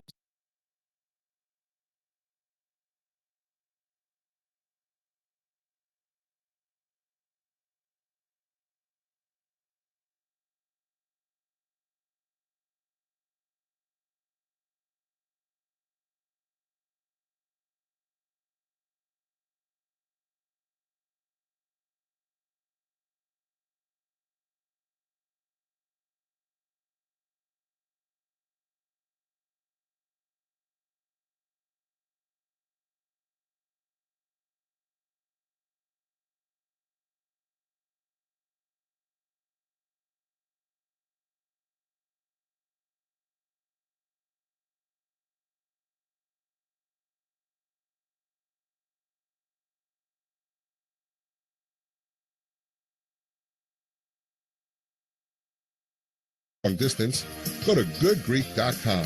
Good Greek Moving and Storage, the official movers of the Miami Heat. Good Greek Moving and Storage, your superhero movers. There's nothing sweeter than the sound of a step-back 3 ripping through the net, or the chirp of your opponent's sneakers squeaking after a nasty crossover. Except maybe the roaring of the crowd after a perfectly executed Eurostep. But those moves don't just happen overnight. You have to put in the work. Countless hours of practice, relentless dedication, and endless preparation. At Kia, we've mastered a move of our own, and it's called the Telluride. Its available 3.8-liter V6 engine didn't just magically appear. We built it from the ground up. And how do you think it got 291 horsepower? Luck? Think again. You don't put on a performance this unstoppable without sweating every detail. So the next time you see someone splash a 30-foot fadeaway, remember how hard it is to make it look so easy. And the next time you're behind the wheel of a Kia Telluride, be inspired by the way it glides so effortlessly. Kia is the official vehicle of the Miami Heat. Kia, movement that inspires. It's halftime on the Miami Heat audio experience. Let's get caught up. Butler with the rock. Horford in front. Decides to drive. Pulls it back. Gone again. Down around the baseline. Flips it out to Duncan. He'll drive. He has a little runner that nothing but net for Duncan Robinson. Robinson, his last game here in Boston, 15 points in 21 minutes. Picking up where he left off in game number 2. However, the pickings have been slim most of the half. Hi, everybody. Our score through 24. Boston 61, Miami 44. The first 3 games, the Celtics felt some brown-eyed blues. Now they're singing a more colorful tune this evening. Let's welcome in Alejandro Solana. We discussed in the pregame show what a quick start could mean. It could be really detrimental to Miami. Game was tied at 4 in the very early going, but then a 16-1 run was by the Celtics that dug a huge hole for Miami, and it seems everything they got from that point on, they're getting everything. Yeah, but, if you're the Heat, there was some positives in the second quarter. I mean, the Celtics only outscore you by 2, and the Heat, they cut it to 12 after an N1 by Jimmy. It was 3 minutes left in the quarter. I mean, that's the type of progress that you're trying to make in this game, just cut away at that deficit. But then Miami allows Boston to go on an 8-0 run, and they're doing it with the hustle stats. They're just out hustling Miami in pretty much every single category, going 7 of 12 from 3. That worked for you in the first quarter, but they haven't kept up that shooting. They've just tried harder than Miami, period. Our halftime score, Boston 61, Miami 44. Up next, calming the expected white noise at home. Alejandro and I look over some key first-half numbers and more in a matter of moments. This is the Bacardi Halftime Report on the Miami Heat Audio Experience. This is Jason Jackson with the Miami Heat, and I'm here to introduce you to Accordis, preferred partner of the Miami Heat. Accordis provides the latest technology to help us and many more enterprises like yours to thrive with their solutions for network, managed printing, IT security, and more. They hold one of South Florida's largest authorized partner networks, partnering with Cisco, Microsoft, Samsung, LG, Xerox, Dell, HP, and dozens more. Accordis gives your business the fast and effective tech game plan it needs to continue to win. To start winning with us, contact Accordis today at 1-888-331-3134 or visit them at www.accordiscorp.com. Imagine a bank that is always in your court, one that sees their customers as part of a team with a common goal to achieve your dreams. Well, imagine that. There is one. We're Amerant. We're ready to help you wherever you are in life, and just as importantly, wherever you want to go. Because at Amerant, we want you to live a life beyond what you could imagine. Amerant, official bank of the Miami Heat. Member FDIC. Fly to Philly, take off to Tampa, depart for Denver.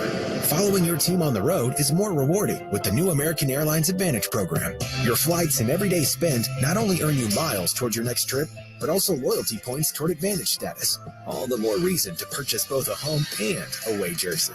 With status comes great benefits like priority boarding, free checked bags, and complimentary upgrades. Not a member? Enroll for free today at aa.com. American Airlines, you are why we fly. Terms and conditions apply. Injured in a crash? You deserve Anajar Levine. We stand up to the big insurance companies. They want you to settle for a fraction of what your case is worth, but we'll fight to get you the maximum money for your injuries. Experience the Anajar Levine difference. Call me, Glenn Levine, at 1-800-747-FREE. That's 1-800-747-3733 for a free consultation and take back control of your life. Main office, Fort Lauderdale. When it comes to basketball in Florida, Valley Sports Sun is the heart of the state, bringing you to the hardwood for all the biggest moments. Kaboom! He's on fire! Watch your hometown team turn up the temperature as they battle the very best around the league. Oh, my. Plus, pregame with your favorite Valley Sports team before and after each game for the Heat live pre- and post-game shows. Yes. Catch the Heat all season long on Valley Sports Sun, the Valley Sports app, and Valley Sports Plus.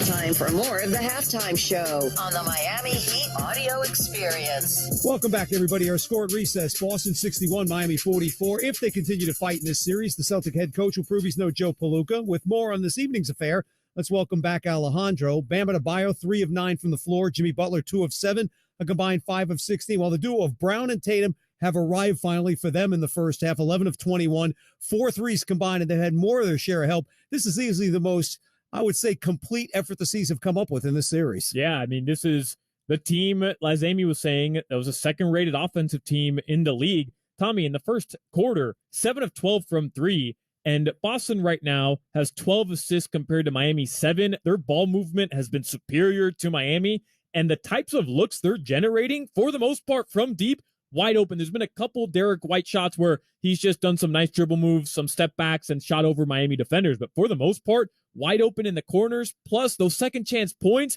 the Heat, they just continue to really shoot themselves in the foot by allowing Boston to beat them to those second chance opportunities. Our halftime score, Boston 61, Miami 44. Still ahead, I see stars, but this could be the night for Vegas.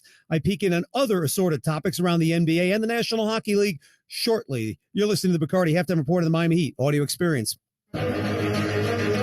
You love watching, following, and sometimes even playing the game.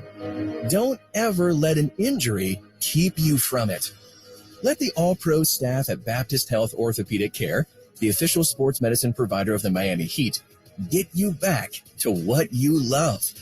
Visit baptisthealth.net/ortho for more information. Doesn't it feel good to know you can go where the pros go? Can health insurance be a doorway to a healthier life? To yoga classes? To nutrition classes? To nurses you don't need an appointment to see? Or even community specialists who give you access to helpful resources? It can. Our Florida Blue Centers offer all that and a whole lot more. All you have to do is walk through the door. What else can health insurance do? Find out at floridablue.com. Florida Blue, your local Blue Cross Blue Shield. Florida Blue is a trade name of Blue Cross and Blue Shield of Florida, Inc. The season is here, and so is your chance to experience all the thrilling Heat basketball live and in the stands. As the official marketplace of the NBA, Ticketmaster has got you covered with the largest selection of seats of any ticketing marketplace. Do not miss any of the action. Grab your tickets now at Ticketmaster.com/heat. At the UPS store, not every small business needs the same thing, but every small business needs something. We're the scanning and faxing store, the printing store, the packing and shipping store, I need my designing place and my printing place to be the same place store. We're the one-stop, right around the corner, everything you need so you can be unstoppable store. The UPS store, be unstoppable. The UPS store locations are independently owned. Product services, pricing, and hours may vary. See Center for details. Time for more of the halftime show on the Miami Heat audio experience. Welcome back, everybody. Our score at the break, Boston 61, Miami 44. Well, Alejandro, the Heat fell behind double digits midway through the first quarter. They actually came within 12. That's about as close as they got in the second. And you mentioned an 8-0 run by Boston after that. What can they do to try to get back in this thing in the second half? Well, Tommy, how about this? Somebody tweeted me the Heat need to score and they need to keep Boston from scoring. Two very good ideas. But seriously, 5 of 16 combined from Jimmy and Bam. I know the rest of the team has to contribute as well, but those are your two best players, and they have not played up to the type of competitive nature that we were hoping they would tonight. They have to set the tone early in the third. They have to lead Miami to victory here. On the NBA NHL schedule, Denver. Last in the finals, was the ABA, 1976. They lost in 6 to the Nets. They start the championship round next Thursday against the winner of this series, June the 1st. National Hockey League, midway through the second period. In fact, it's down about, let's say 5 minutes to go in the second period. Vegas with a 2-1 lead over Dallas. If the Knights win that contest, they move on to the Stanley Cup Finals to take on the Florida Panthers, who advanced last night by beating Carolina, second time in team history. That's tonight's Bacardi Halftime Report, presented by Bacardi. Live passionately, drink responsibly. Bacardi USA, Coral Gables, Florida. Our halftime score, Boston 61, Miami 44. When we return, we'll rejoin Jason Jackson and Amy Audibert with second half action. This is the Bacardi Halftime Report in the Miami Heat audio experience. Hey, Heat Nation, the best way to celebrate a Heat win is with Papa John's Pizza. Because when the Heat win, you win too. The day after a Heat win, get 50% off online orders at regular menu price when you order from the Papa John's app or papajohns.com using the promo code HEATWIN. And don't forget to join Papa Rewards for exclusive items and score points towards free pizza with every order. Papa John's, the official delivery pizza of the Miami Heat. Offer valid for online orders only. Not valid with other discounts. Delivery fee and taxes extra and are not subject to discount offer. It's time for easier. You deserve some easy. And buying a Yamaha Wave Runner has never been easier. With the largest stock in South Florida, Jet Ski of Miami has what you want. And with special offers during the Perfect Choice sales event, quick and easy financing and APR as low as 3.99% for 60 months. What are you waiting for? Drive away with 1 or 2 Wave Runners with APR as low as 5.99 for 96 months. 2022 models are arriving.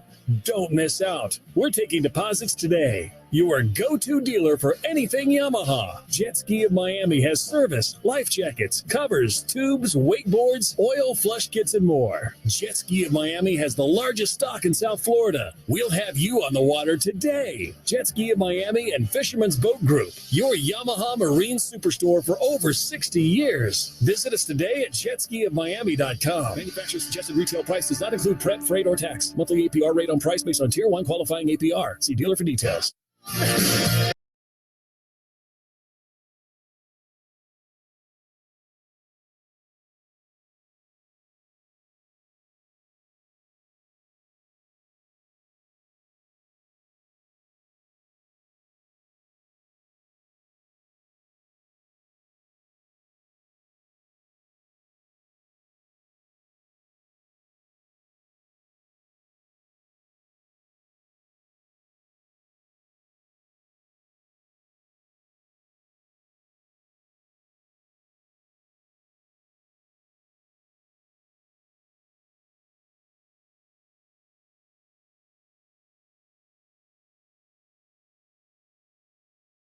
Message was we can't try to do it all at once. We've got to chip away at it one possession at a time.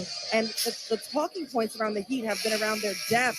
Well, this time their coaching staff is asking their depth and everyone else to help Jimmy Butler and Bam Adebayo. They cannot do it alone, guys. Butler is 2 for 7. Bam is 3 for 9. Duncan Robinson, 10 points, but he's in foul trouble. Kevin Love played only 5 minutes in that first half, and Haywood Highsmith starting the second half for Love.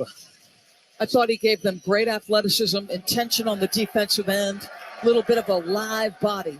Makes you wonder, is there something wrong with Kevin Love? Remember, he hurt that ankle a couple games ago. Jaylen Brown in the front court. Throws to Horford in the left wing. Now Derek White, left corner, puts it up from there, misses a three, and it's rebounded by Kyle Lowry. He got the start for the injured Gabe Vincent.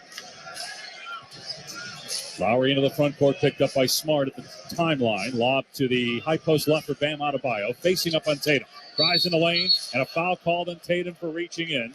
That's 2 on him. Marcus Smart trying to raise his hand, but they're going to give it to Tatum, in fact. Again, only 2 personals on Tatum. Be a side out of bounds. Miami in all black, red trim. Boston all green, white numbers and trim. Butler will inbound far side with Tatum guarding him. Bam Adebayo on the catch. Bounce pass down low left for Butler. Puts it up and in. See if they wave it off. There's a foul on Boston. Yep. It's on Jaylen Brown. Side out of bounds. 2 quick Boston fouls. Yeah, Jimmy gives up the ball, then back cuts, or actually front cuts, and just the hole trying to impede his progress. Bam Adebayo catches the inbound pass, middle of the floor. Handoff for Strus. Dribbling to his left and tries a three. It's off target. Rebounded Horford. Smart hits the deck. Boston ball. Tatum across the line.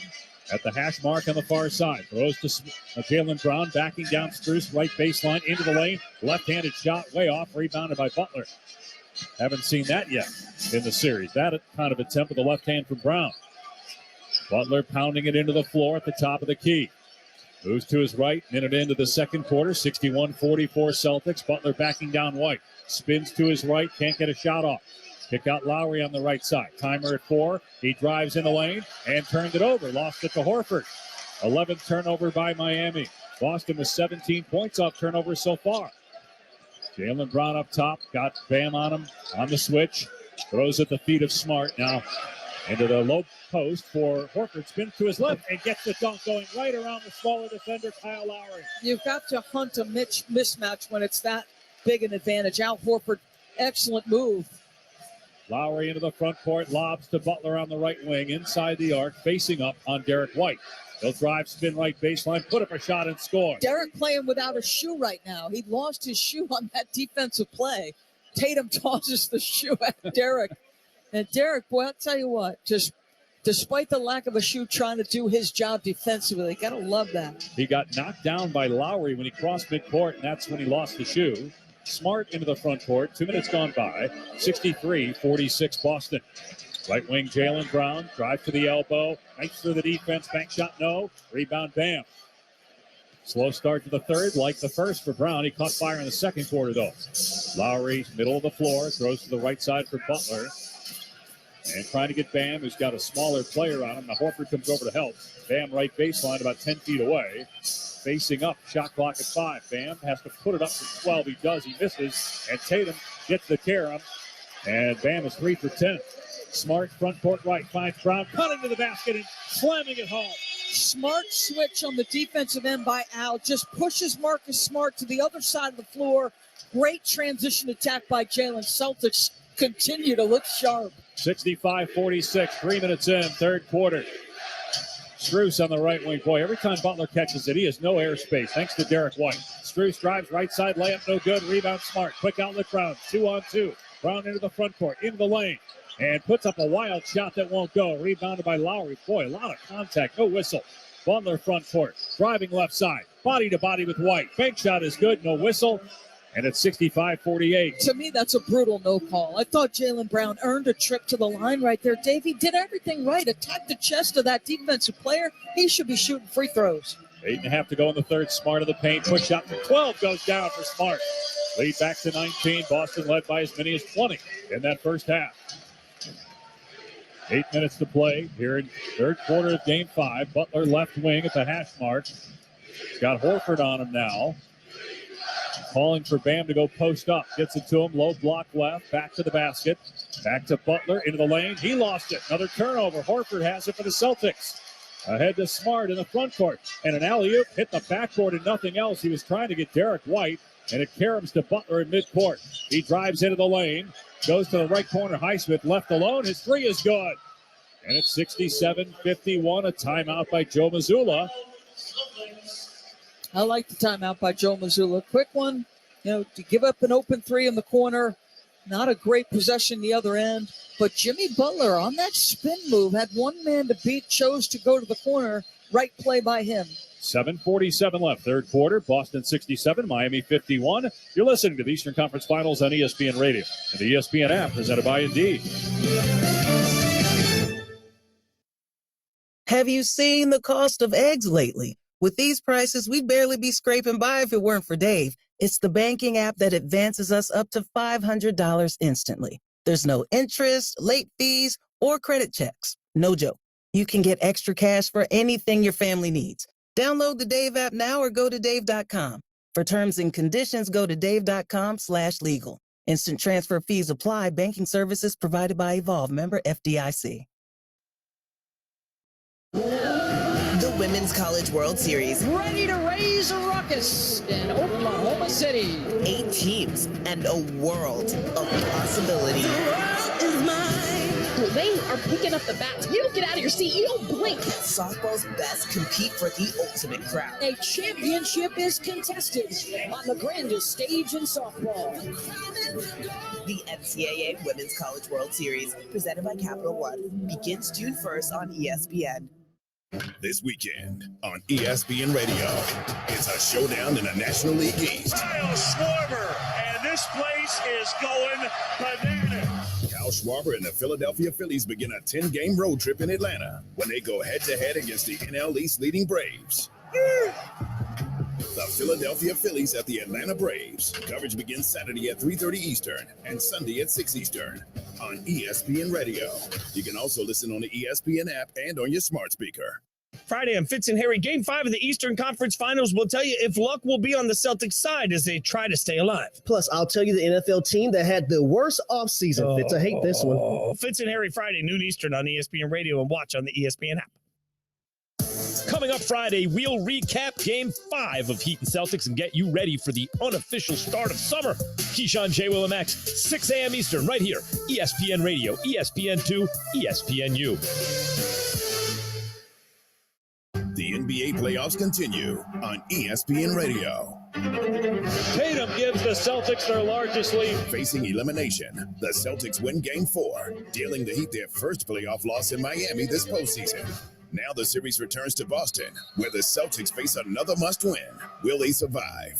Game 5 of the Celtics and Heat, presented by Indeed. Coverage begins tonight at 8 Eastern on ESPN Radio. You can also listen on the ESPN app and on Sirius XM Channel 80.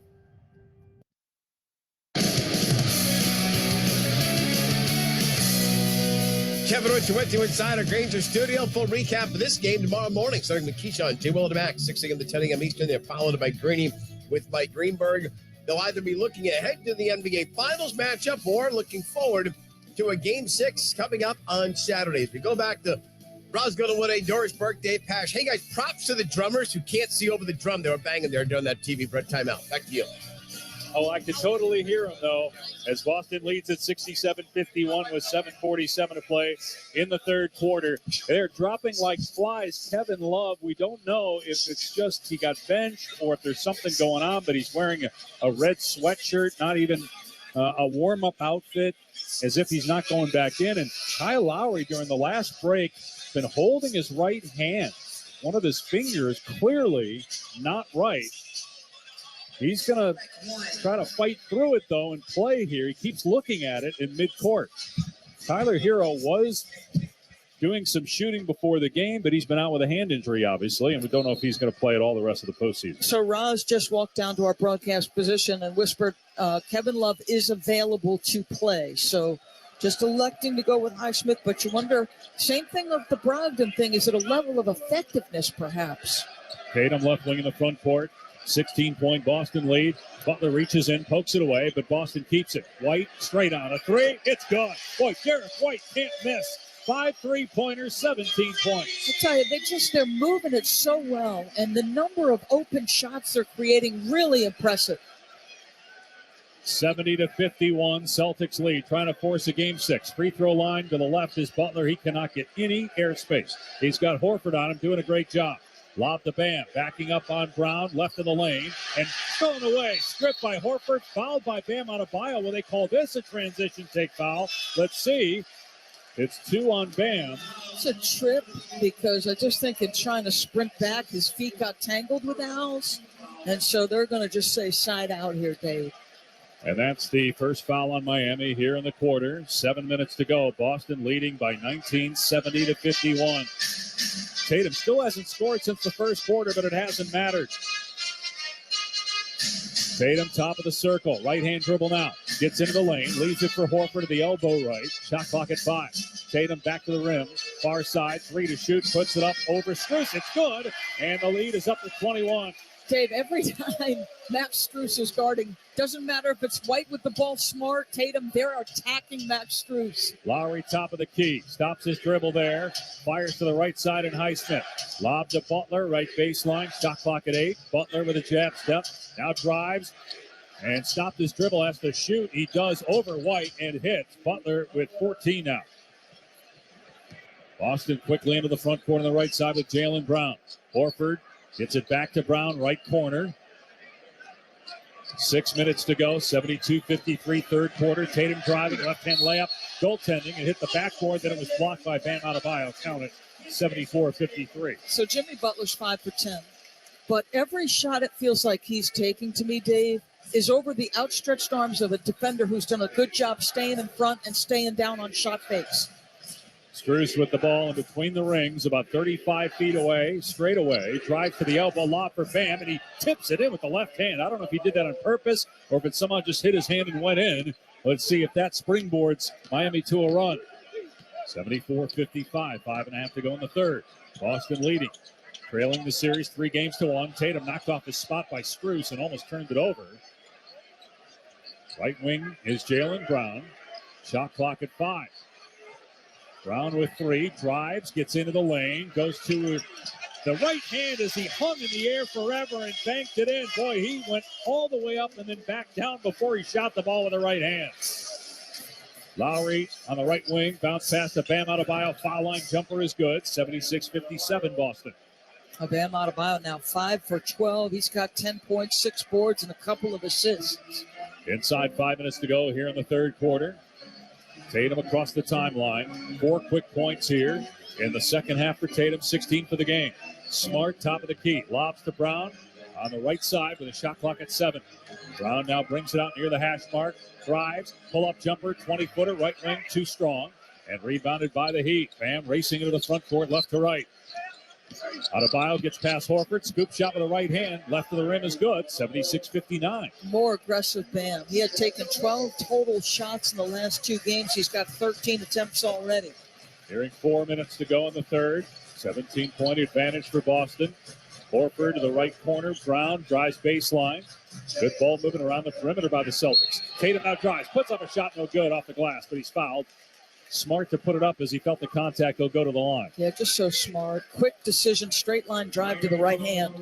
It's on Highsmith, his first, and the second team foul. We pause 10 seconds for station ID. This is the Eastern Conference Finals, ESPN Radio and the ESPN app, presented by Indeed.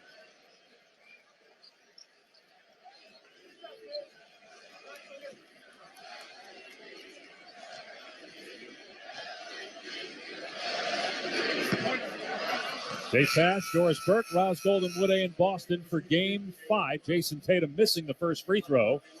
The Celtics leading 76-59, 4:13 to go. In the third quarter, Malcolm Brogdon played sparingly in the first half. We have not seen him since. Injuries for the Heat, obviously, as well as we talked about with no Gabe Vincent tonight. Grant Williams in and Robert Williams the third in as well.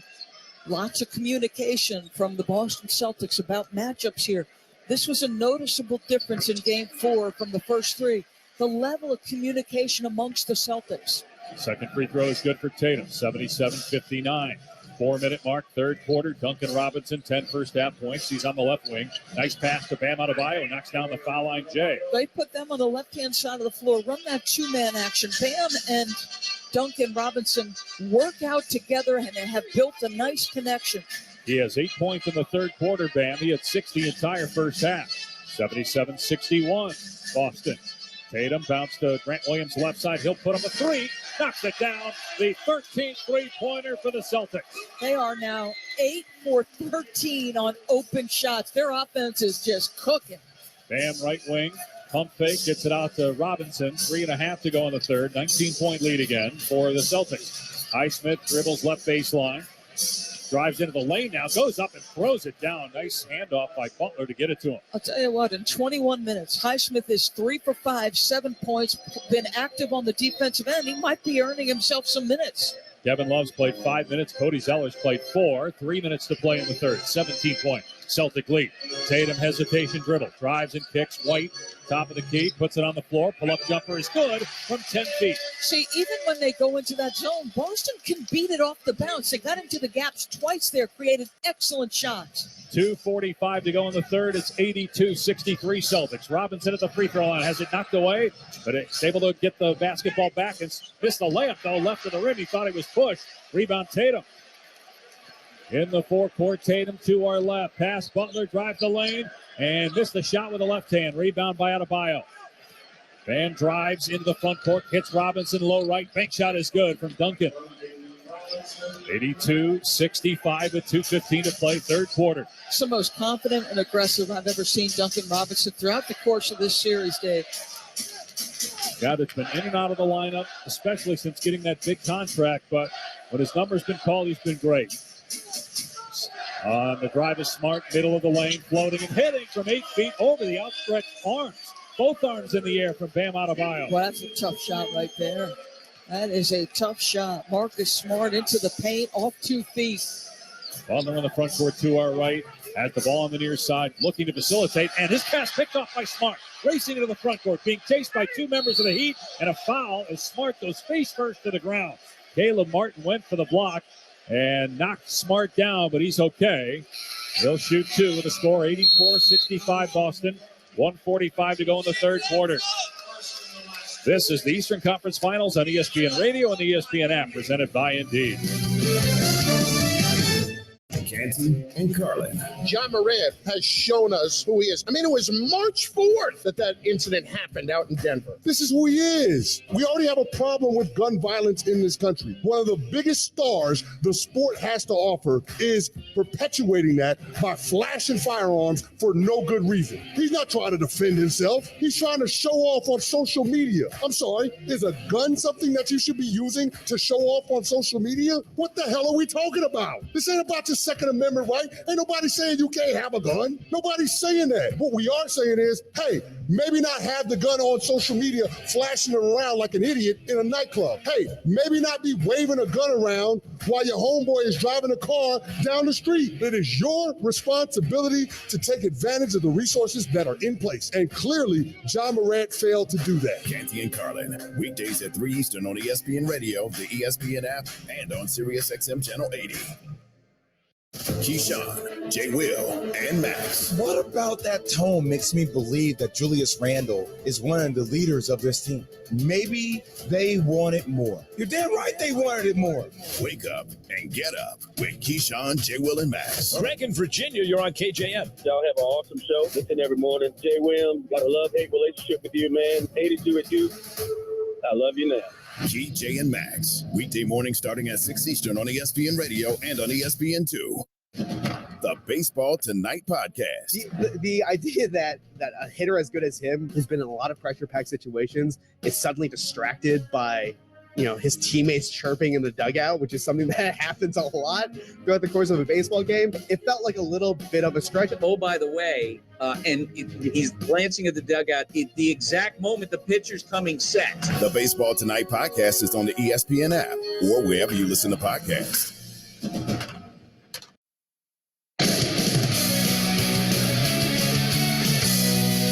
Kevin Archer with you inside our Granger studio. Time to go inside the numbers. Brought to you by FanDuel Sportsbook, an official sports betting partner of the NBA. The 5 3-pointers tonight by Derek White are tied for the most he's ever made this postseason. Tied for the most he's ever made in his postseason career. Also, teams that hit 10 3-pointers in a half, like Boston did in the first half, they're 5-2 in the playoffs so far. Boston is over those 3-pointers right now. The Celtics tonight, 13 of 28 from distance, 46%. Before we go back to Dave Pash and Doris Burke, here's Ross Godinwood. Thanks, Kevin. Guys, I have an injury update from the Celtics. Malcolm Brogdon, I talked about that right elbow that he's been playing through with pain. He's doubtful to return in this game due to right elbow soreness, guys. And that we'll have to see if the Boston Celtics are able to win this game, whether he can go on Saturday. Jared Weiss from The Athletic broke the story this morning that Malcolm had been playing through that injury. Roz talked to him at length at shoot-around this morning. Obviously, the pain a little bit more than he could handle tonight. And you got all these questions with the Heat if we have a Game 6. Can Gabe Vincent play? Right now, basically, Miami's playing 7 guys because they've played 9 so far, but 2 of them have played 5 minutes or less, Zeller and Love. And maybe at this point, with needing 3-point shooting, that's why Zeller's not playing. And now Peyton Pritchard is in the basketball game for the Boston Celtics. Will he eat up some of the minutes that Malcolm Brogdon would typically take here? Marcus Smart at the line, shooting 2. It's 84-65. Celtics, 1:45 to go in the third. First free throw way off the mark, barely hit the front rim. And Smart, we saw him go down a couple times in that first half and not look right, but it's going to take a lot more than that to keep him from playing in a postseason game. Second free throw is on the way and through, and the lead is 20 again. Celtics have led by as many as 21. Smart has 18 points now. Cody Martin going to play point here. He's in the front court to our right. Finds Butler on the near wing. Shot clock at 10. 90 seconds to go in the quarter. Up top, Robinson fakes. Drive, stops to the elbow. Lob for Adebayo. Catches deep in the paint. Stripped by Smart. Grant Williams on the floor gets the ball. Ahead to Marcus Smart. Great hustle by Boston. Tatum, right wing. He'll drive and kick. Smart, wide open 3, left side. Hit it! Marcus Smart coming alive tonight. The Celtics have their largest lead, 88-65. Crowd on its feet. Right side, Martin looking to answer, and does with a 3. Going to need more than that, though. They need stops as Kevin Love comes off the bench to come in at the next dead ball. Inside a minute to go in the third, 88-68. Impressive hands on the defensive end. Boston's level of intention is so good. Pass to Robert Williams III. Now throws it up top. Pritchard, shot clock at 5. He'll drive. Stop in the lane, stripped by Highsmith, and a turnover. 30 seconds to go in the quarter. Robinson hits a cutting. Bam, Adebayo for the flush, middle of the lane. Hung on the rim again. 88-70, 5 straight points for the Heat. Gets a little reaction from the crowd. They feel like it's a delay of game. Wow, Joe Mazzulla using a timeout here with 31.8 ticks. We've seen this a lot the last 2 games. Whenever there's a Miami run, he calls a timeout. That's something that a lot of Boston fans have been critical of him for earlier in the series. So quick 5-0 run, and Joe uses a timeout. He's got 4 left as we march toward the fourth quarter. Miami with 3. And again, Boston trying to push it to Game 6, which would be Saturday night in Miami. The Celtics have been brilliant on the road in the playoffs. Miami had not lost a playoff game until Game 4. And again, it deserves being mentioned. It's only happened 11 times out of 150, meaning 150 times the team has had a 3-0 lead. 11 times it's gone to a Game 6. That's it. Think about that. 11 out of 150. And it's gone to 7 one time? 3 times. 3 times? Gone to 7. But the team that forced 7, what's their success rate? Do we know that? Not off the top of my head. I mean, Well, they never won. Yeah, so, they haven't won, so they're 0-150. I thought you meant what was their, in terms of, did they, it was 3-0, like what was their seed? Because there was something with one of the lower seeds never having gotten to the Game 7 of the 3. Because the Boston team is probably the best positioned ever, right? When you consider the disparity in total wins of the regular season versus Miami. Correct. And, it's incredible how this team, this particular version of the Boston Celtics, seems to flourish when their backs are against the wall. They still got some work to do, not only if there is a Game 6, but they got to get there. 30 seconds to go in Game 3. They lead by 18. Jalen Brown in between the circles, 8-second difference in the clock. Drives right, hits Tatum up top, fires underneath to Williams. Pump fake goes up, and reverse dunk for Robert Williams. Excellent decision by Jason Tatum, who gets up to assist number 8. Cody Martin left corner with 8 seconds to go in the quarter. Dribbles to the top of the key. 3 seconds left. Martin, pull-up jumper, 16 feet is good with 0.6 of a second to go. Caleb Martin, 14 points. Inbound to Boston. That's the end of the third quarter. 12 minutes away from a Game 6. Boston 90. Miami 72. This is the Eastern Conference Finals on ESPN Radio and the ESPN app, presented by Indeed. Jason Fitz and Harry Douglas are Fitz and Harry.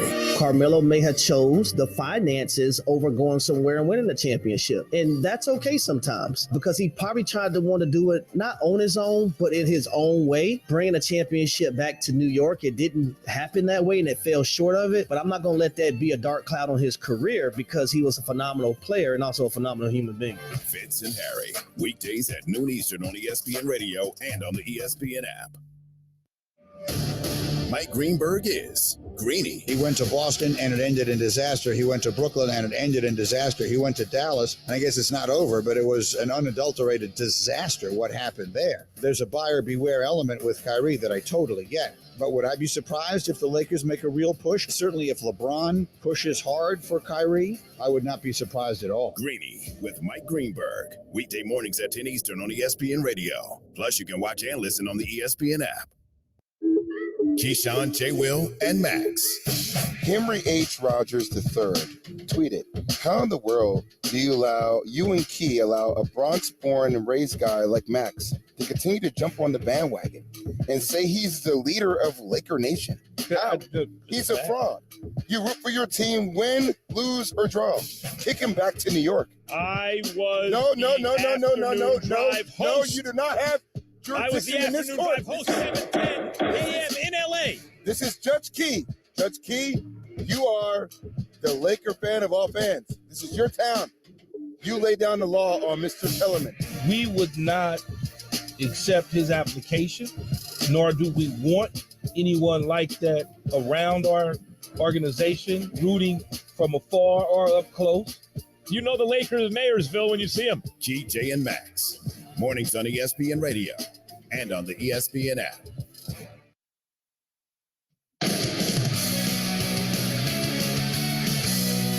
Kevin Ochocinco inside our Granger studio, 3/4 complete. Tatum, right wing. He'll drive and kick. Smart, wide open three, left side. Hit it! Marcus Smart coming alive tonight. The Celtics have their largest lead, 88-65. Marcus Smart, believe it or not, he leads all Boston scorers. He's got 21. Brown with 19. Derek White with 19. Jason Tatum with 17, despite having 12 in the opening quarter. And Boston has extended its lead at the end of each of the first three quarters. They lead by 18 before we go to Dave Pash and Doris Burke to start the fourth. Here's Roz Goloway. Thanks, Kevin. Yesterday, Celtics coach Joe Mazzulla shared time with terminal cancer patients. 3 girls that helped him have perspective for the pressure and his approach of Game 5.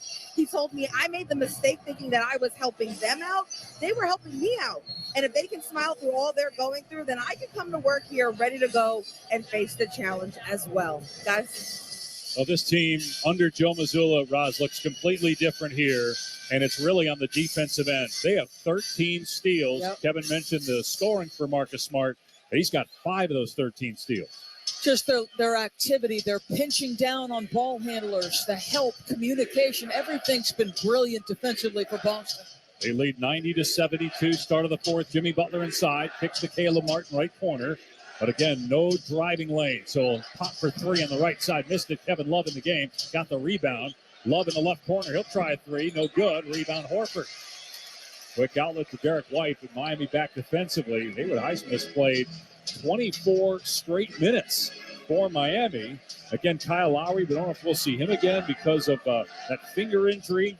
Kevin Love, first time he's played since midway through the first quarter. Shot clock at 5 for Boston. Left wing White, catch and shoot 3. No good, but a foul. And Derek White will go to the line. Jimmy Butler fouled him in the act of shooting. 3 free throws coming up. Jimmy just shakes his head yes, understanding that Derek White has been red hot from 3. Closes out, goes right into his space.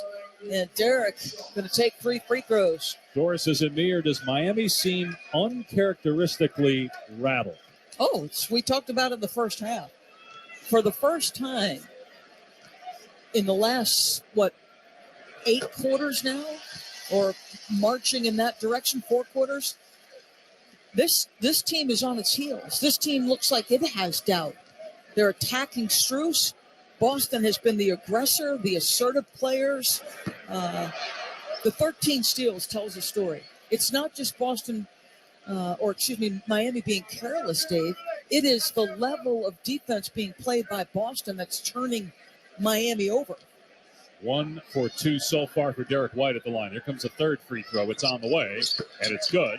Derek White up to 21 points. 4 players for Boston have scored 17 or more. Miami has 0 players above 16. Bam Adebayo has 16, 14 for Butler, 14 for Caleb Martin. 92-72. Boston leads, a minute gone by here in the fourth. Duncan Robinson in between the rings. Left-hand dribble, kicks right side, throws it away into the Celtic bench. That is the 16th turnover, and already 25 Boston points off those turnovers. But Boston, even on that last Miami possession, 3 different guys pushed up to 94 feet as if to say the job's not done. They are getting after it on the defensive end. Jaylen Brown on the right wing uses the screen, stops his dribble, bounces to the elbow right for Horford. He's facing up there. To the right corner, Williams. Williams driving through the lane and fouled by Duncan Robinson. He'll go to the line for 2. That's 4 on Robinson. Duncan gets out to take the 3-point shot away. And this is the beauty of Grant Williams, whose minutes in this series have started to rise all of a sudden. Shot making, excellent defense, the ability when you run off the line to put it on the deck. And does Miami have answers? Do they have enough players to have answers? I mean, that's how you could see a scenario, and we've got a long way to go before we get there, but where we finally have a team blow a 3-0 lead is if they have enough injuries where they don't have weapons to compete.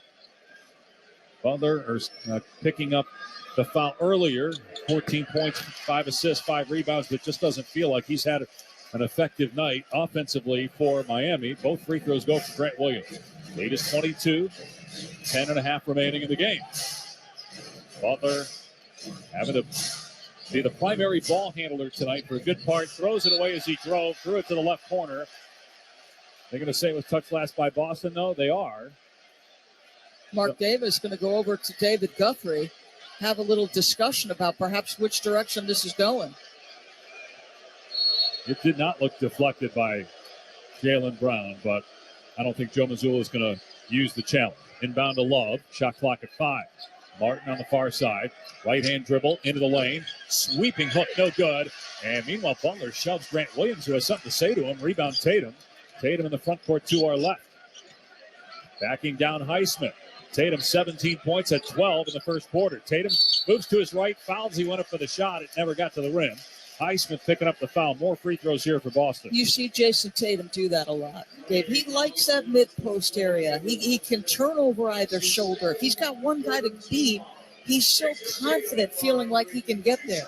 He's got 9 assists, 7 rebounds, 17 points, and again, he set the tone in the first quarter as he hits the first free throw. When it was 20-5, and he had that throwdown dunk. Yeah, that brought the house down. It sure did. That was a spectacular play. But I'm going to go back to the defense and just continue to make the point that Jimmy Butler's got 14 points, 5 boards, 5 assists. I feel like Boston's just been so disciplined defensively, just making them shoot over the top, jump stops that he normally uses footwork to get past. They've guarded that well. The lead is up to 24 after 2 free throws for Jason Tatum. Duncan Robinson in the lane. Fires to Martin, left wing. Shot clock at 5. Martin drives. This pass broken up. And a turnover. Tatum behind the back pass threw it away into the front court, trying to hit Jaylen Brown. We thought Jaylen Brown was running to the basket. Instead, Brown had stopped. Just a sloppy play, but I guess when you're up 24, you can get away with it with 9:47 to go. Yeah, but Horford and Grant Williams go over to Jason Tatum, just making sure we're on point here. 9:47 to play. I think, the expectation probably was Miami could make a run, but to me, not with the intention Boston is playing with. Kyle Lowry back on the floor. He started for Gabe Vincent, but has just 2 points and 1 assist. Highsmith drives, spins, goes to the right hand and floats it up and in. Nice move by Highsmith. Just impressed by what this young man is doing. In 26 minutes, attacking aggressively. He is at the top of that 3-2 zone that Miami is trying to disrupt Boston's rhythm with. Third year out of Wheeling Jesuit. Zone defense by Miami. Up top is Horford. Hesitates now. Fires. Missed the 3. Grant Williams taps it, but to Duncan Robinson. 9 minutes to go in the fourth. 96-74 Boston. Robinson left wing in the front court. Moves to the top of the key. Guarded by Horford. Now Love face-up jumper left wing. And it's good for Kevin Love. That is his first basket. That's what he's got to do, right? He's very capable as a shooter, Kevin Love. 8.5 remaining in the ball game. Derek White left corner.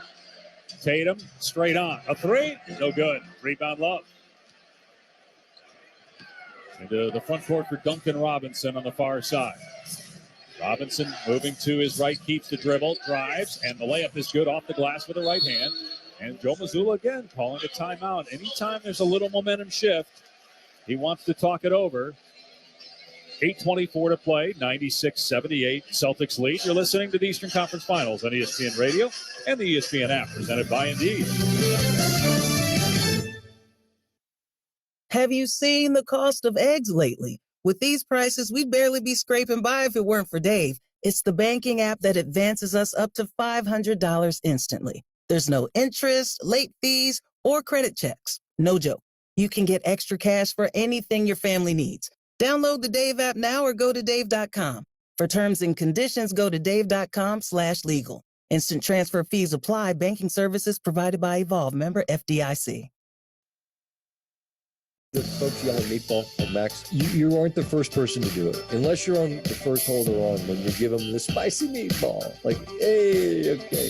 You're probably not going to get much of a reaction. Check out the SV Pod with Scott Van Pelt wherever you get your podcasts. The biggest names in sports are on ESPN Radio. Tyrese Maxey now joining us courtside. It was a big-time win, man. We let the game kind of slip away from us, but to be resilient like that and everybody make plays down the stretch, that was big time. Stephen Curry with us here on ESPN Radio. Honestly, it's hard for a lot of guys on our team because they're capable of contributing, but sometimes the opportunity isn't always there, but the message is stay ready.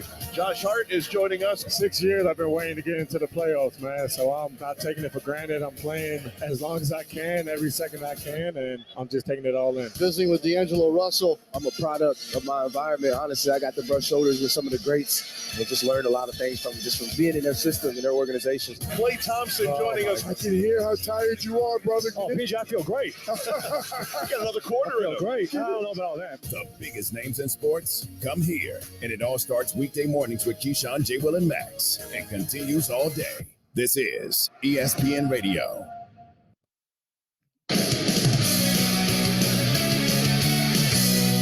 Kevin Richard with you inside a Granger studio. David Doris talked about it earlier. Only 3 teams have ever rallied from down 0-3 to force a Game 7 in the NBA. And guys, you were wondering what seeds they were. Well, in 2003, the last time it happened, Portland, the 6th seed, forced a Game 7 against Dallas, the 3. In the first round, Dallas still won. Denver, the 8th seed in 94 after beating Seattle, they forced a Game 7 down 0-3 to Utah in the second round, but the Jazz, a 3 seed, win the series. And then in the 51 finals, we all remember this one, the 3rd-seeded Knicks forced a Game 7 against the 2nd-seeded Rochester team. I forget their nickname. Rochester wins. Royals, back to you guys. Royals, that's right. Very good, though, Kevin. And look, it's we've only seen it 5 times in sports. 4 times Stanley Cup playoffs, 1 time Major League Baseball, never in the NBA. You would think, man, how hard is it to win 4 straight games? Well, when the stakes are this high, you're dealing with all the metaphysics, meaning the mental side of it, battling history, coaching anxiety. Right. It's very difficult to do, but if Boston can win here tonight, force a Game 6, is the pressure back on Miami? They don't want to come back here for a Game 7. I'll tell you what's going to keep the pressure on Miami is if Boston keeps shooting threes at this rate. 32 threes in the last 7 quarters. 8 minutes to go in the game. They lead 96-78. Smart goes in the lane, missed the left-handed shot. Offensive rebound, Horford on the right baseline. Out to Jaylen Brown. Drives back into the paint. Handoff underneath to Williams for the dunk. They're going to wave it off, though. Offensive foul as Kyle Lowry drew the charge and hurt his neck a little bit. I think they're going to review this. Joe Mazzulla calling for the coach's challenge. Kyle Lowry holding the back of his neck. Maybe Lowry was in the restricted area? This was a quick review. This was a very quick review. He's still moving. I think this is going to be overturned. He was outside the restricted area, but it actually looked like he moved into the path of Robert Williams. So the question then would be, if it's overturned, does the basket count by Robert Williams?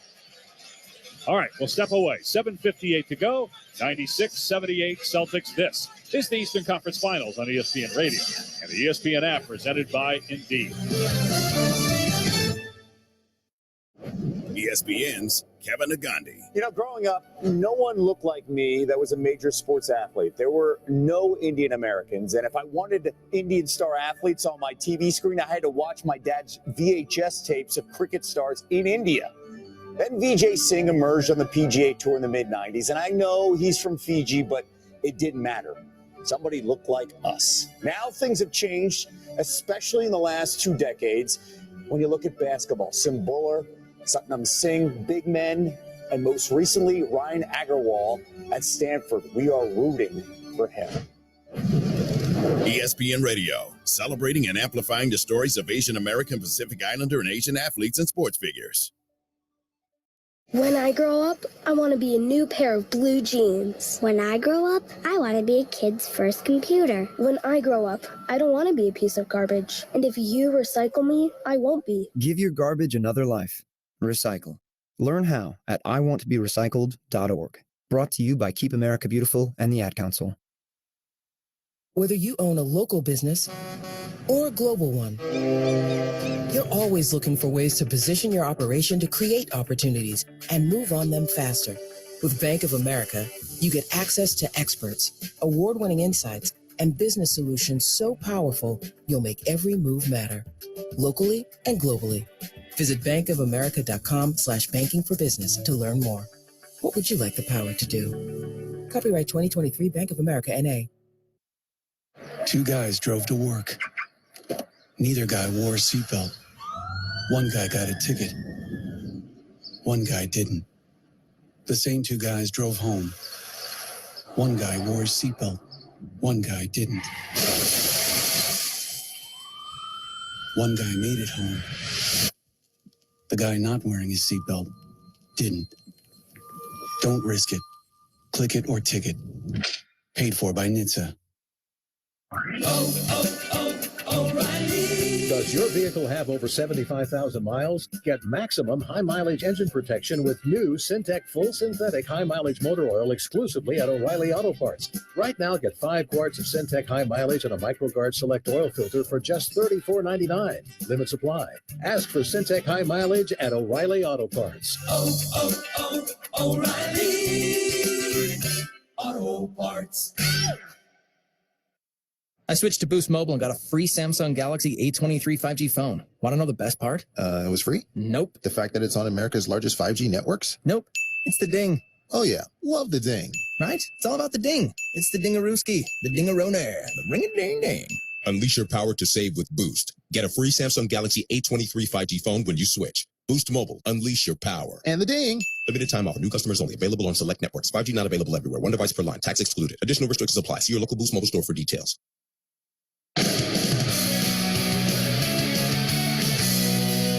Kevin Richard with you inside our Granger studio. I want to thank all of you who log on to our Twitter account to vote in the AutoZone in the Zone poll question at NBA on ESPN Radio. 47% of you said Jason Tatum would be the player to get in the zone tonight. Tatum at the start, he had 12 points right away in the opening quarter. He's got 7 the rest of the way, but right now Boston still maintaining an 18-point lead, and looks like Robert Williams headed to the free throw line. Dave Pash, Doris Burke, Roz Gunnawood. We have a blocking foul now on Kyle Lowry, don't we? Yep, it has been overturned. Mark Davis just made the announcement, and it was on the drive by Jaylen Brown, and Robert Williams had not started his shooting motion when the foul occurred, so it's going to be team foul number 4 to be a side out of bounds. And Lowry, who hit his head falling down on Robert Williams' knee, is staying in the ball game, and Miami is staying in that zone. Haywood Highsmith has played every minute since the first quarter. Lowry has been holding the back of his neck. He's been dealing with a right hand injury. No Gabe Vincent. Jimmy Butler's out of the game right now. Bam Adebayo is out of the game right now as well. 7:50 to go. Pull-up jumper right wing is good from Tatum, and the lead back to 20, 98-78. Kevin touched on this. He hasn't scored a ton, but he hasn't needed to. He's got 9 assists and 7 boards. This is Jason Tatum understanding what the game requires. Front court, left side, Kevin Love facing up on Jaylen Brown. Back to the basket. Now faces back up, spinning with the pivot foot. Shoots it off the window, missed it. Rebounded by Tatum. He could get a triple-double here, Jason Tatum. 8 boards now, 9 assists, so 2 rebounds and an assist, and he's got a triple-double. 21 points on the night. Tatum with the ball top of the key. Drives left side, falling away, puts it up, missed it. Short. Horford battling with Love, and it's rebounded by Caleb Martin. Into the front court to Duncan Robinson on the left wing. 7-minute mark, fourth quarter. Highsmith 3 left side, got it. Highsmith with 12 points off the bench. He's gotten to the deep corners. He's sprinted the floor. He's playing aggressively at the top of that zone. 98-81, 6.5 remaining. Tatum, dribble drive right side, leave it for Smart. Smart calling for a screen. Instead passes to Tatum immediately on the far side. Shot clock at 7. Tatum lobs to Smart. Spot up 3 on the left side. It's around and out, but there's Horford. Offensive rebound. Back to Smart. Drives and tried to give it up to Williams, and he was fouled. He'll go to the line for 2 as Miami is over the foul limit. Well, what a game Marcus Smart has played.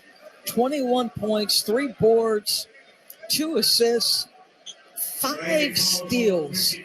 Marcus has his signature all over this basketball game. Efficient shooting from 3. 98-81, 6:24 to play. Marcus Smart's first foul shot is there. Got 3 different starters with 21 points or more. And Jaylen Brown with another bucket would get to 21 points. 6:24 to play. Unless they lift him at some point in the next 3 or 4 minutes, got to believe he could get there. And no Miami player better than 16. Bam Adebayo is on the bench right now. Both free throws good. 100-81 Boston. Martin reverse lay with the right hand, no good. Rebounded by Robert Williams. 6 minutes to go. Celtics in command. Looking to force game 6. Tatum drives into the lane, lost the ball off his hand. Out of bounds, baseline left, and it'll be Miami basketball. But, these are moments where Jason Tatum would normally be sticking at the officials and worrying about it too much. He's much better at making his point and then getting to the next play. Really good growth. He's still making his point, but yes, you're right. It's not as lengthy. Yes, most times he just lets it go. And Jimmy Butler, you wonder, is he done for the night? Marcus checks out, but Jimmy Butler didn't look like he was heading back in anytime soon. Standing ovation for Marcus Smart. Both Butler and Bam Adebayo have played 32 minutes. Actually, Butler's at 33. They've been on the bench for a while, and you have to wonder if they're done. We're inside 6 minutes to go. It's 100-81. Highsmith straight on, hoists it and hits it. A three, back within 16. A really interesting moment there, only because I know it's still plus 16, but Jalen goes out two hands, but you can tell didn't want to be too aggressive. Highsmith may change that scouting report. He's played 30 straight minutes. Highsmith, 15 points. Brown drives, hangs, finishes. What a shot by Jalen Brown. Again, he hung in the air forever. Great challenge, but that's just Jalen Brown's strength and concentration. That's pretty. 102-84 Celtics, 5 minutes, 15 seconds to go. Left side, Lowry.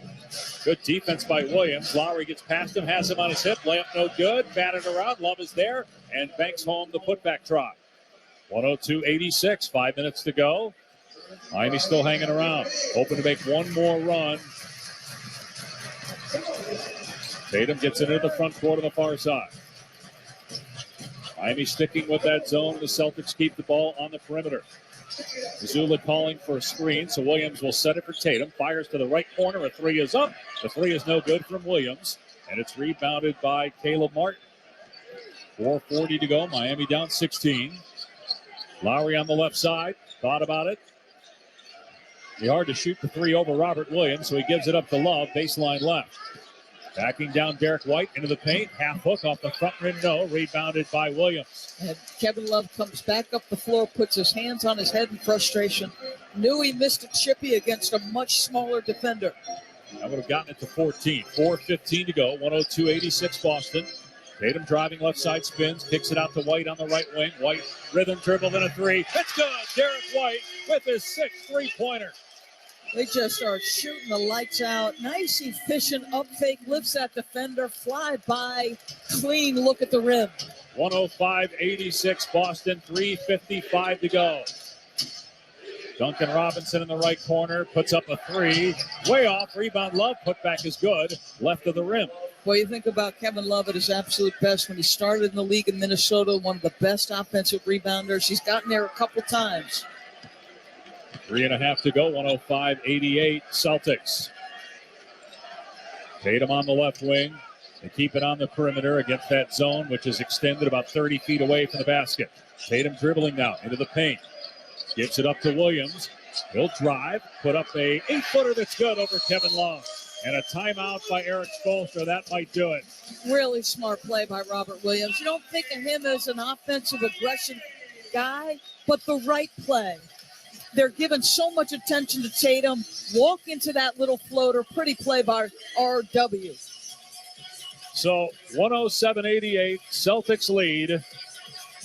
Boston has looked like a completely different team here tonight. We saw a snapshot of it in the last game, but this has been by far the best the Celtics have played in this series and one of their best and most complete games of the entire postseason. Dave, the three-point game for both of these teams has done a 180.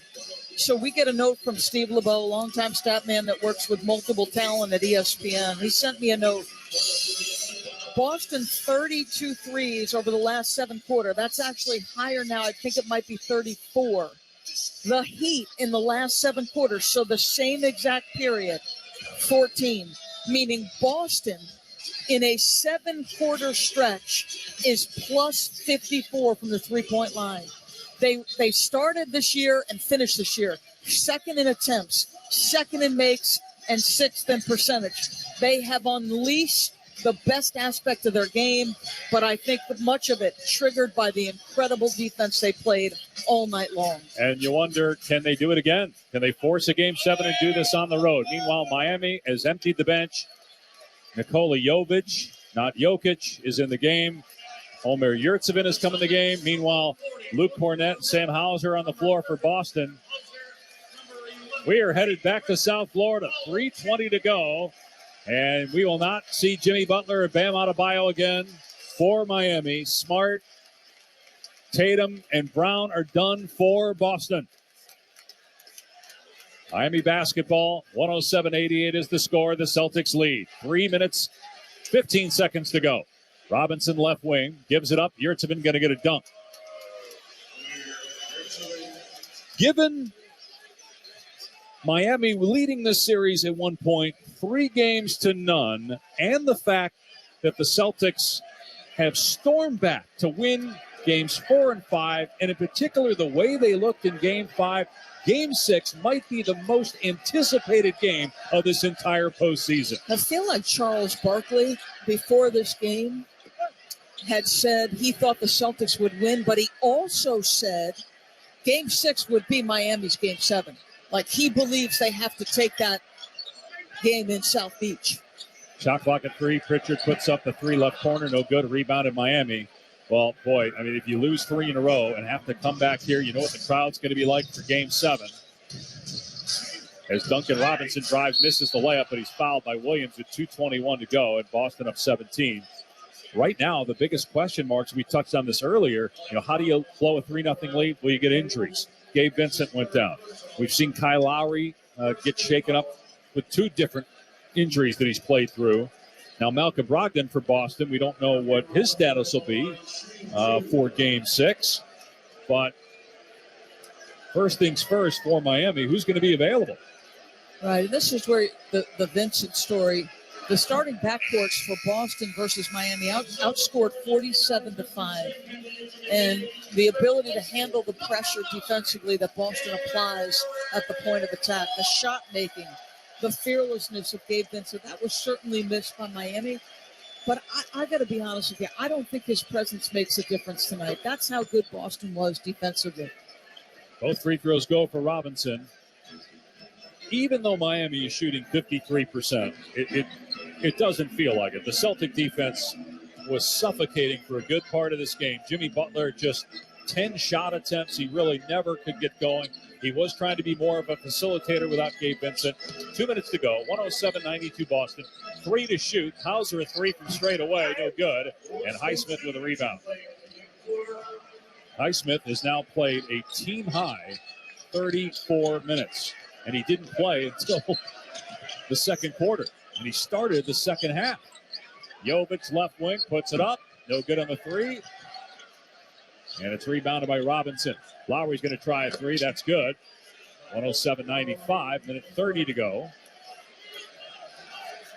A lot of Boston fans are still in their seats here. I want to stay to the end, make sure the job is finished. Pritchard, a 3 left side, no good. Rebound Robinson with a minute 20 to go. Miami down 12. Robinson on the right side. And a drive. Get into the lane. And put up a layup. It's good. 10-point game. He and Highsmith pushing up in pressure. Miami's going to try to turn it over. Hauser going to try to break that pressure. Got to get this across here. They have 2 seconds to do it. Pritchard finally does get it across. A minute to go in the game. 107-97. Celtics lead. Shot clock now at 7. Pritchard on the right wing. Started by Highsmith. He's doubled. Gives it up to Hauser. 30-footer from the left side. Dagger! Sam Hauser drills it. And if any Celtic fans were nervous, they don't need to be anymore. That'll do it. Lowry a 3 right side. No good. Rebound Pritchard. 110-97. Boston leads with 30 seconds to go. The remaining Celtic fans rise as one. Standing tall here at TD Garden, applauding their team. They were booing them off the floor just a week ago after a Game 2 home loss. A much different reaction tonight as we are headed to a Game 6 in Miami. Shot clock violation. One more possession here for the Heat. Impressive. Just wire-to-wire win. Boston came out with haymakers, responded to every mini run, and Jason Tatum and Jaylen Brown could sit and relax for a brief respite. Yes, the Celtics have to win Game 6, so in a way the pressure's still on them, but you have to wonder, one of the most mentally tough teams in the NBA, the Miami Heat, what is going through the minds of those players after watching Boston play the way it did here, knowing that if you don't win on Saturday, you're back here Monday in a winner-take-all game. Shot from the right wing is no good. Out of bounds, 3.5 seconds left. Attendance tonight, 19,156, brought to you by Vivid Seats, where you earn rewards with every purchase. Vivid Seats Rewards is your ticket to more tickets. Vivid Seats, life happens live. Inbound pass, and that ends the game. The Boston Celtics force a Game 6, 110-97. We're going back to Miami.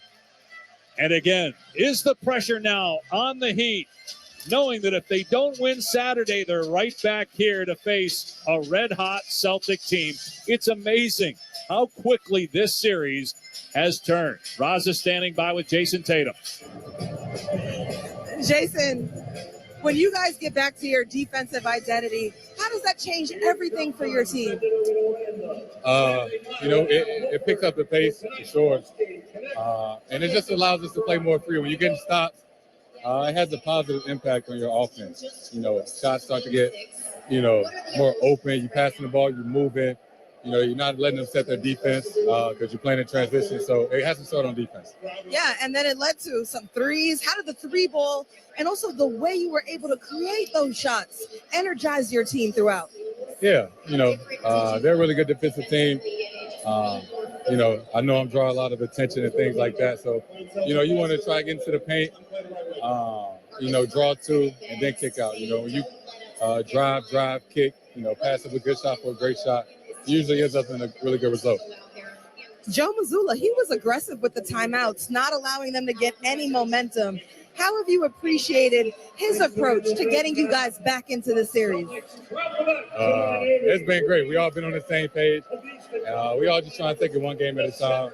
We still got a long uphill battle, but it's a good start. Okay, so heading into Miami, y'all said last time, don't let us get one. Well, you got two now. How is the belief growing on your team? Pressure on them, right? We down 3-0.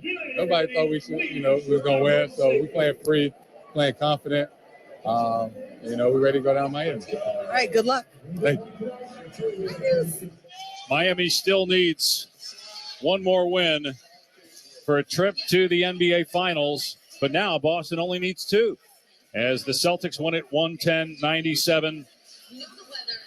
It was that first quarter. They were up 20-5. Jason Tatum had 12 points. They were up 15 after one, and it was pretty much over after that. Miami never had a counter punch that lasted long enough to really stagger Boston as the Celtics force a Game 6. 110-97, they beat the Heat. For Doris Burke, Roz Golden-Woode, producer Mike Martino, and engineer Bob White, I'm Dave Pash. From TD Garden in Boston, we send you back to Kevin Winter now in the studio with the postgame show. Dave, Doris, and Raj, great job. We'll talk to you on Saturday night. The Eastern Conference Finals on ESPN Radio, hour presented by Indeed. Need to hire? You need Indeed.com/credit. Up next on the NBA Tonight postgame show, give you the highlights. We'll let you hear from Jaylen Brown. Boston with an early haymaker, and then they just body punched their way to a victory. The final score tonight, 110-97. No, it was not a backdoor cover, and no, it was never this close.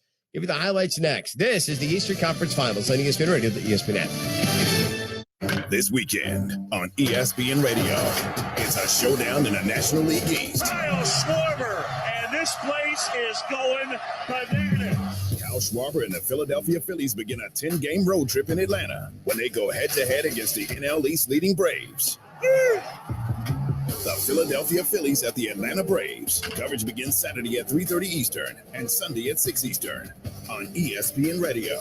You can also listen on the ESPN app and on your smart speaker.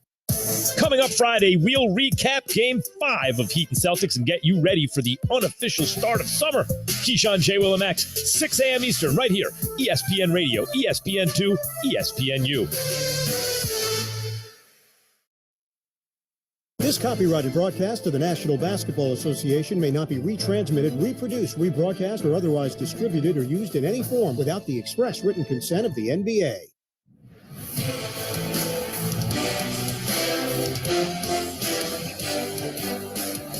This is the NBA on ESPN Radio and on the ESPN app. Kevin Richard with you inside our Granger studio. Freddie and Fitzsimmons coming up just at the top of the hour across the ESPN Radio Network. Complete reaction and highlights from Boston's win tonight. We'll also talk about Game 4 in the Western Conference Final and the Stanley Cup playoffs airing on right now on ESPN television. I believe Dallas and the Vegas Knights, we're tied up 2-2. We're going to overtime. Again, hey, overtime in hockey. You get a lot of that. Our game flow tonight brought to you by Progressive Insurance. Progressive can protect your home, auto, boat, motorcycle, ATV, RV, and more. In short, it's a lot of things. Bundled today at Progressive.com. Story of this game was how Boston came out and threw a massive Mike Tyson flurry of haymakers like in Mike Tyson's Punch-Out. 5 minutes gone by. Butler driving left side. Spins into the lane. Goes up. Missed it. Good defense by White. Rebounded Tatum. Into the front court for Boston. Fires to Horford. Corner 3. Left side. Smart on the way. Good again. 15-5. Boston. Timeout Miami. Jalen Brown backing down.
Pro Group Miami, your everything team.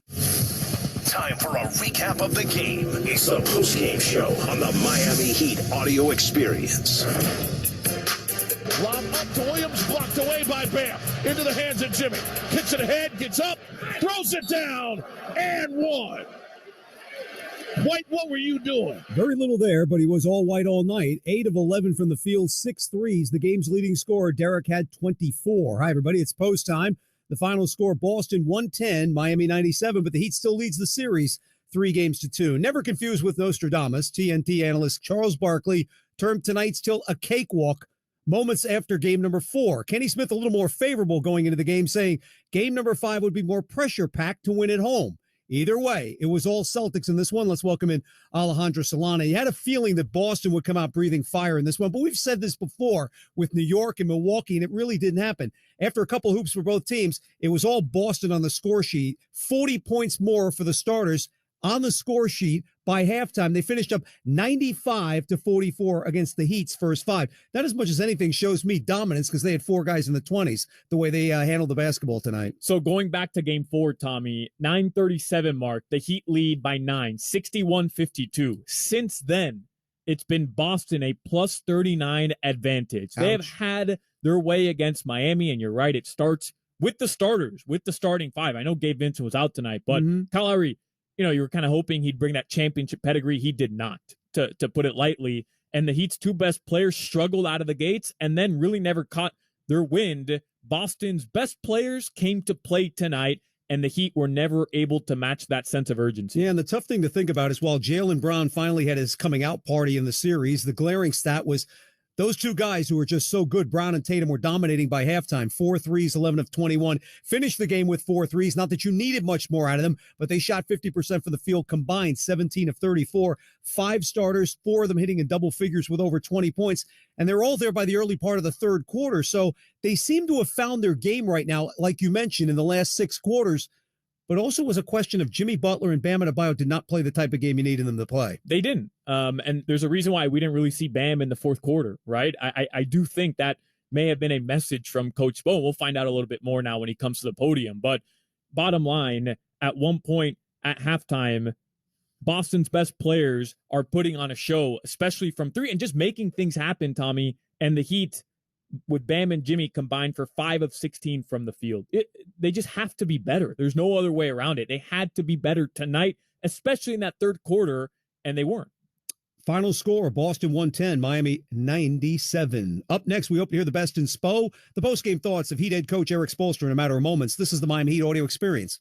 This is Jason Jackson with the Miami Heat, and I'm here to introduce you to Accordis, preferred partner of the Miami Heat. Accordis provides the latest technology to help us and many more enterprises like yours to thrive with their solutions for network, managed printing, IT security, and more. They hold one of South Florida's largest authorized partner networks, partnering with Cisco, Microsoft, Samsung, LG, Xerox, Dell, HP, and dozens more. Accordis gives your business the fast and effective tech game plan it needs to continue to win. To start winning with us, contact Accordis today at 1-888-331-3134 or visit them at www.accordiscorp.com. Imagine a bank that is always in your court, one that sees their customers as part of a team with a common goal to achieve your dreams. Well, imagine that. There is one. We're Amerant. We're ready to help you wherever you are in life, and just as importantly, wherever you want to go. Because at Amerant, we want you to live a life beyond what you could imagine. Amerant, official bank of the Miami Heat. Member FDIC. Fly to Philly, take off to Tampa, depart for Denver. Following your team on the road is more rewarding with the new American Airlines Advantage program. Your flights and everyday spend not only earn you miles towards your next trip, but also loyalty points toward Advantage status. All the more reason to purchase both a home and away jersey. With status comes great benefits like priority boarding, free checked bags, and complimentary upgrades. Not a member? Enroll for free today at aa.com. American Airlines, you are why we fly. Terms and conditions apply. What's the Anna and Levine difference? If you're the victim of a car crash, you will always speak to a lawyer. You'll always get the highest standard of care from our dedicated legal team, and we'll always fight to get you the maximum compensation you deserve. That's the Anna and Levine difference. Call our legal team right now for a free consultation. Call 1-800-747-FREE. That's 1-800-747-3733. Don't wait. Call 1-800-747-FREE. Main office, Fort Lauderdale. Let's get back to the recap of the game, the post-game show. This is the Miami Heat audio experience. Bam with 8 seconds on the shot clock. It's the Martin left wing. Jab step. Puts it on the floor. 3-2, the drive. Off the glass and in for Caleb Martin. Well, that's him, right? He's going to take Grant Williams off the bounce if that's who's going to defend him from the perimeter. Again, slow it down, find your option. Which actually showed some good numbers this evening in some spots. However, not good enough as the C's were so much better throughout the evening. Hi, everybody. We continue to post you up. The final score, Boston 110, Miami 97. But in the Eastern Finals, the Heat still hold the lead 3-2 with game number 6 now at the Kaseya Center coming up on Saturday night. Junior Heat Dancer Camp is taking place for boys and girls 7 to 16 at Kaseya Center this summer for 1 week only, July 10th through 14th, led by Miami Heat dancers and their director, Natalia Gonzalez. Campers will focus on individuality while building social skills and self-confidence as they learn the latest in dance trends. Visit heat.com/heatdancers for more information. Let's take a look at the box score before we go back up to Boston to the interview room to hear from Heat head coach Eric Spoelstra. We'll start with your Miami Heat. Jimmy Butler in 34 minutes, 5 of 10 from the floor, 0 of 2 from 3, 4 of 6 from the line, 5 rebounds, 5 assists, 2 steals, 14 points for Jimmy Butler. Kevin Love in 14 minutes, 3 of 7 from the field, 0 of 1 from 3. 6 rebounds, 6 points for Kevin Love. Bam Adebayo, 32 minutes, 8 of 15 from the floor, 8 rebounds, 3 assists, 2 steals, and a block, 16 points for Bam Adebayo. Kyle Lowry in the starting lineup tonight. Gabe Vincent sitting out the game with an ankle injury he suffered at the end of game number 4. Lowry, 30 minutes, 2 of 6 from the field, 1 of 3 from 3, 2 rebounds, 1 assist, 5 points for Kyle Lowry. Max Strus in 24 minutes, 1 of 5 from the floor, 1 of 4 from 3, 1 assist, 3 points for Max Strus. Off the bench, Duncan Robinson, the high man for Miami tonight. 27 minutes, 7 of 10 from the field, 2 of 7 from 3, 2 of 2 from the line, 3 rebounds, 18 points for Duncan Robinson. Nikola Jovic played the last 2 minutes, nothing on the score sheet. Caleb Martin, 32 minutes, 5 of 12 from the floor, 2 of 5 from 3, 2 of 2 from the line, 5 rebounds, 14 points for Caleb Martin. Haywood Highsmith, 35 minutes, 6 of 9 from the field, 3 of 4 from 3, 2 rebounds, 1 assist, 2 steals, 15 points for Haywood Highsmith. And as Alejandro said to Jackson Amy at the end of the contest, you got to give credit to Highsmith, Robinson, and Martin for showing up in tonight's game. Not many really good efforts coming from the starting five. Cody Zeller, 4 minutes, 2 of 2 from the field, 2 rebounds, 4 points. Omer Yurtseven played the last 3 minutes, 1 of 2 from the floor, 0 of 1 from 3, 3 rebounds, 1 block. 2 points for Omer Yurtseven. As a team, Miami shot the ball well from the field, 40 of 78, 51.5%, but only 9 of 23 from 3, 8 of 10 from the free throw line, 36 rebounds for Miami, 37 for Boston, 20 assists for the Heat, 23 for Boston. As far as turnovers in this one, 16 turnovers for the Heat, only 9 for the Celtics. The individual numbers for them tonight, Jason Tatum.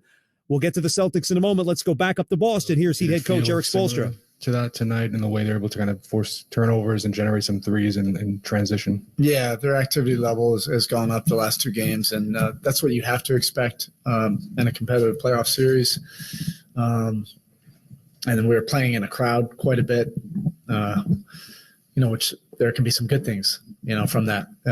If we read the game, read the coverages, and make the appropriate plays, but you have to give them credit for their activity. And, they jammed us up, several times in the paint, with quick hands, strip downs, things of that nature. We have to shore that up. That's 2 games in a row of that. We do have to be aggressive and then make the appropriate plays with appropriate spacing. With 2 chances still to close out the series, but with 2 losses by 30 total points, mentally, are you concerned about where this team is? Can you just tell us sort of in the locker room, where is this team? Who cares about mood? We have a gnarly group. So I think so much of that is overrated. It's a competitive series. You always expect, things to be challenging in the conference finals. One game doesn't lead to the next game. Based on all the experience that we've had, it doesn't matter in the playoffs. It doesn't matter if you lose by whatever. We beat them by whatever in game 3. It just doesn't matter. It's about collectively preparing and putting together a great game. We'll play much better on Saturday. And that's all we just have to focus on right now. Spo, we're so used to seeing Jimmy play at such a high level in the postseason. From what you saw tonight, why do you think he struggled to find his rhythm? Our offense was disjointed a little bit. We weren't able to initiate our offense, get the ball where we needed it to go in spots where you could operate. If we can get Jimmy in his comfort zones and strength zones more consistently, he'll be just fine. And we'll work on that. The next 48 hours, but collectively we do have to play with more intention and force and poise offensively, which we're fully capable of doing. With the way they're jamming you up, you said offensively, does that require quicker decisions a little bit? Yeah, I think, in the second half, we had some more decisiveness, with our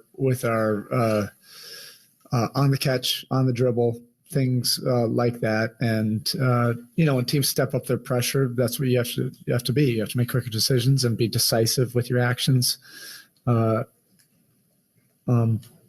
Now that this is the expectation of how they're playing with that type of activity, it's our turn now to respond to that. And a lot of times that decisiveness and spacing and making the right play can lead to open shots. I know Vincent's key to your 3-point volume, but are you happy with the number of threes you've got up today? I didn't even see.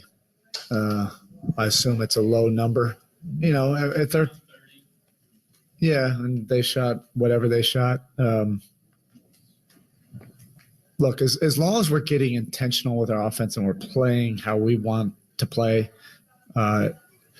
we've proven that we can win, with whatever number of 3-point attempts. I don't think we got to our strength zones enough tonight. So sometimes that'll lead to paint attacks, rim attacks, free throws. Sometimes it'll lead to threes, but it's more the intention of how we're executing our offense.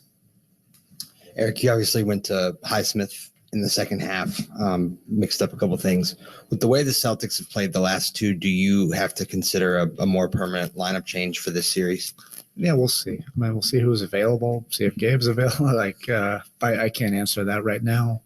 But it's always good, when a guy comes in and plays some productive minutes and see some good things happen. But we'll see. How is the way they cover Bam, defend Bam evolved over the series, and how has it maybe changed the way he has to get his shots? Yeah, that's born out of respect, right? He was aggressive and able to get to the rim and able to get to his spots. And so they've now made him operate in a crowd. That's a good thing. That's what great players usually command is, a second defender.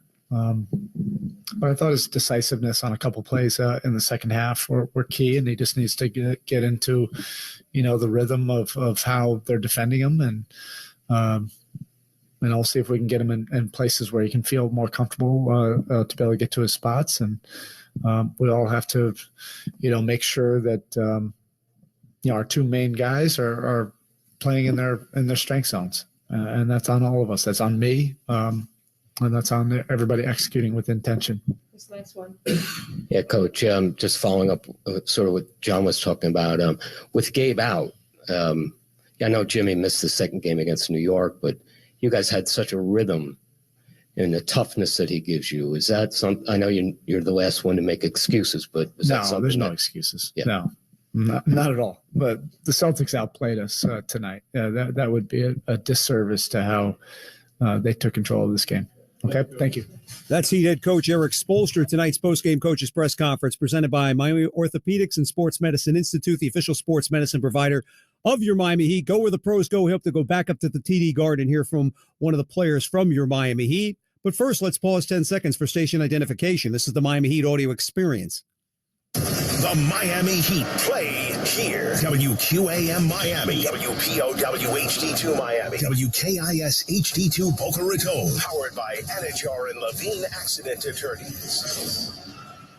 Finishing up the box score with the Boston Celtics individual and team numbers. Jason Tatum in 41 minutes, 8 of 16 from the floor, 1 of 6 from 3, 4 of 6 from the line, 8 rebounds, 11 assists, 2 steals, 21 points for Jason Tatum.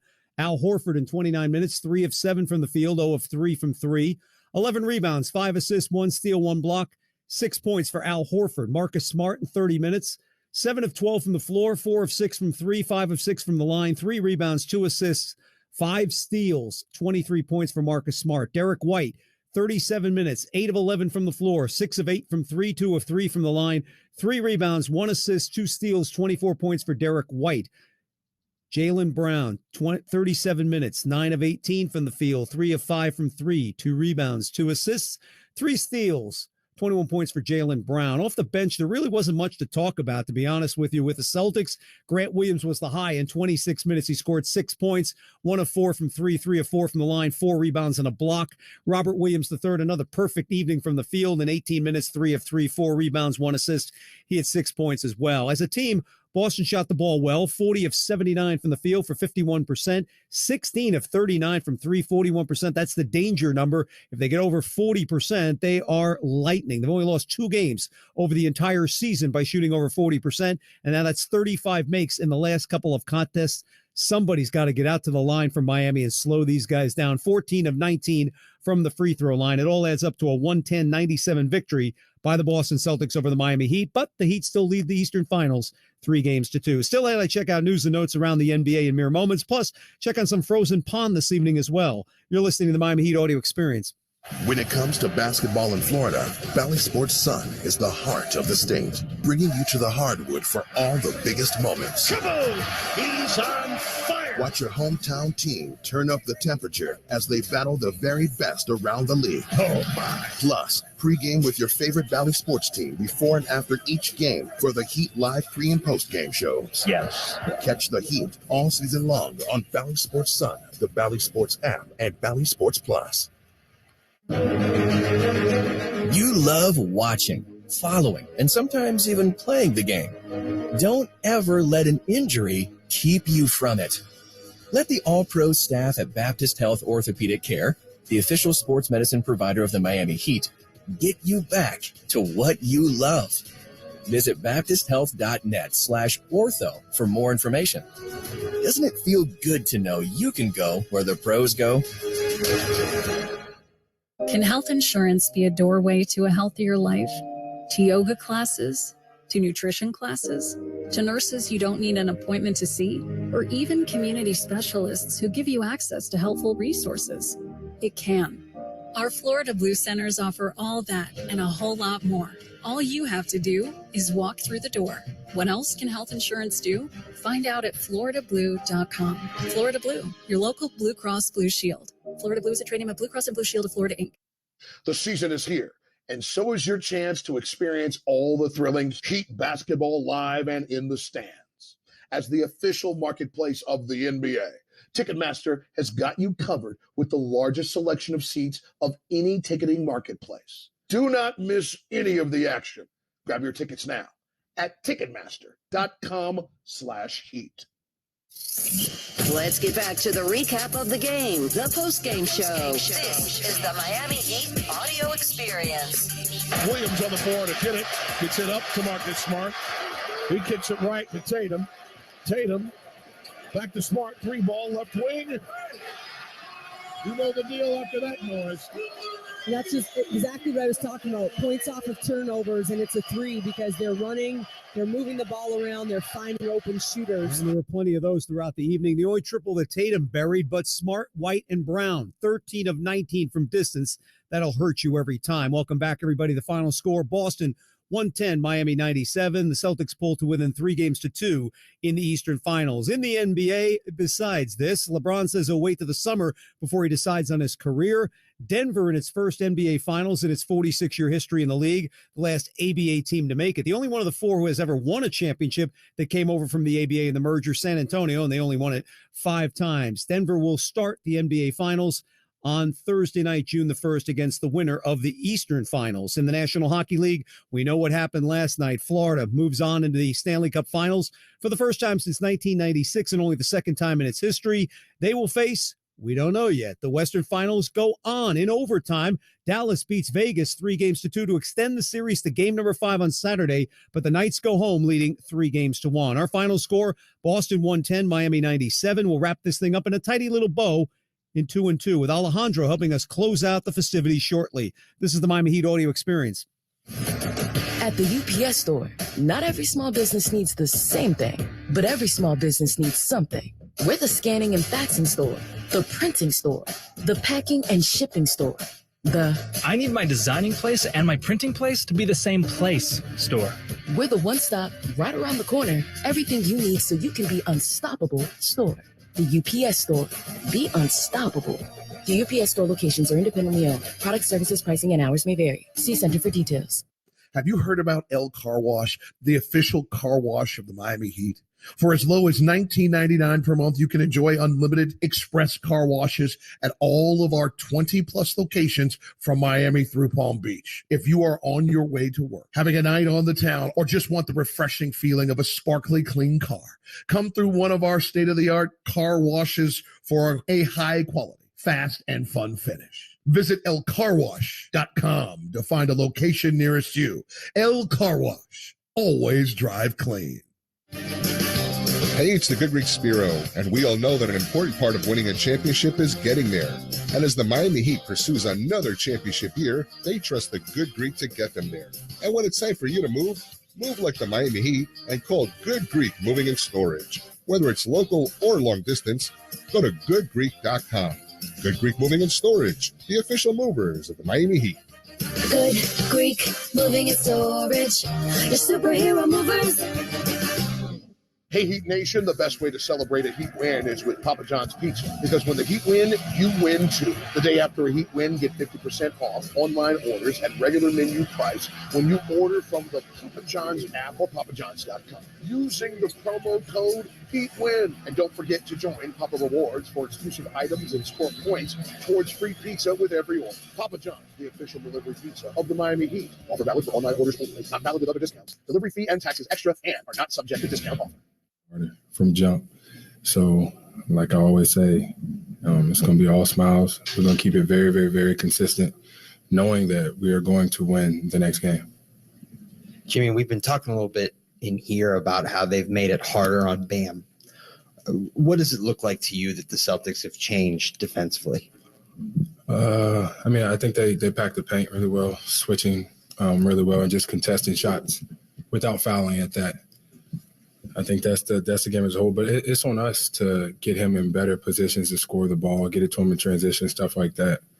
When you look at the film and you look at how we can be better and get him into his spots with the ball in a position and with the time on the clock to score, we'll be better at that.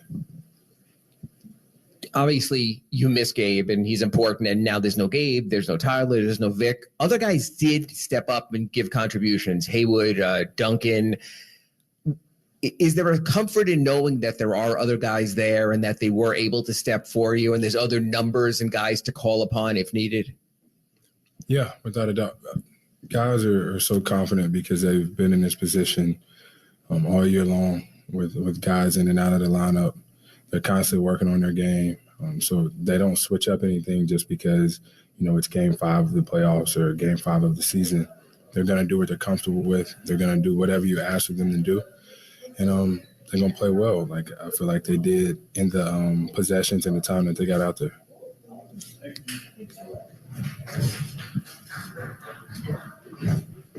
That's Jimmy Butler. You heard the very first comment out of him that we're going to win this thing in game number 6. He's been positive about it the entire time.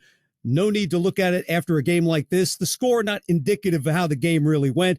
Final score, once again, Boston wins 110-97, closing it down to about 12 in the closing minutes. But really tough game for Miami, really since about 4 minutes into the contest when they fell behind double digits and really couldn't come back into this one. Let's welcome in Alejandro. And this was one of those things where really one guy couldn't have made a difference.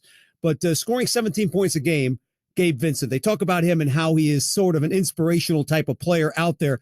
I understand, what he's able to do for any particular team. But don't you get the feeling that if he's back in the lineup for game number 6, he has a little something for the Kaseya Center to, the crowd to go crazy about? Yeah, definitely.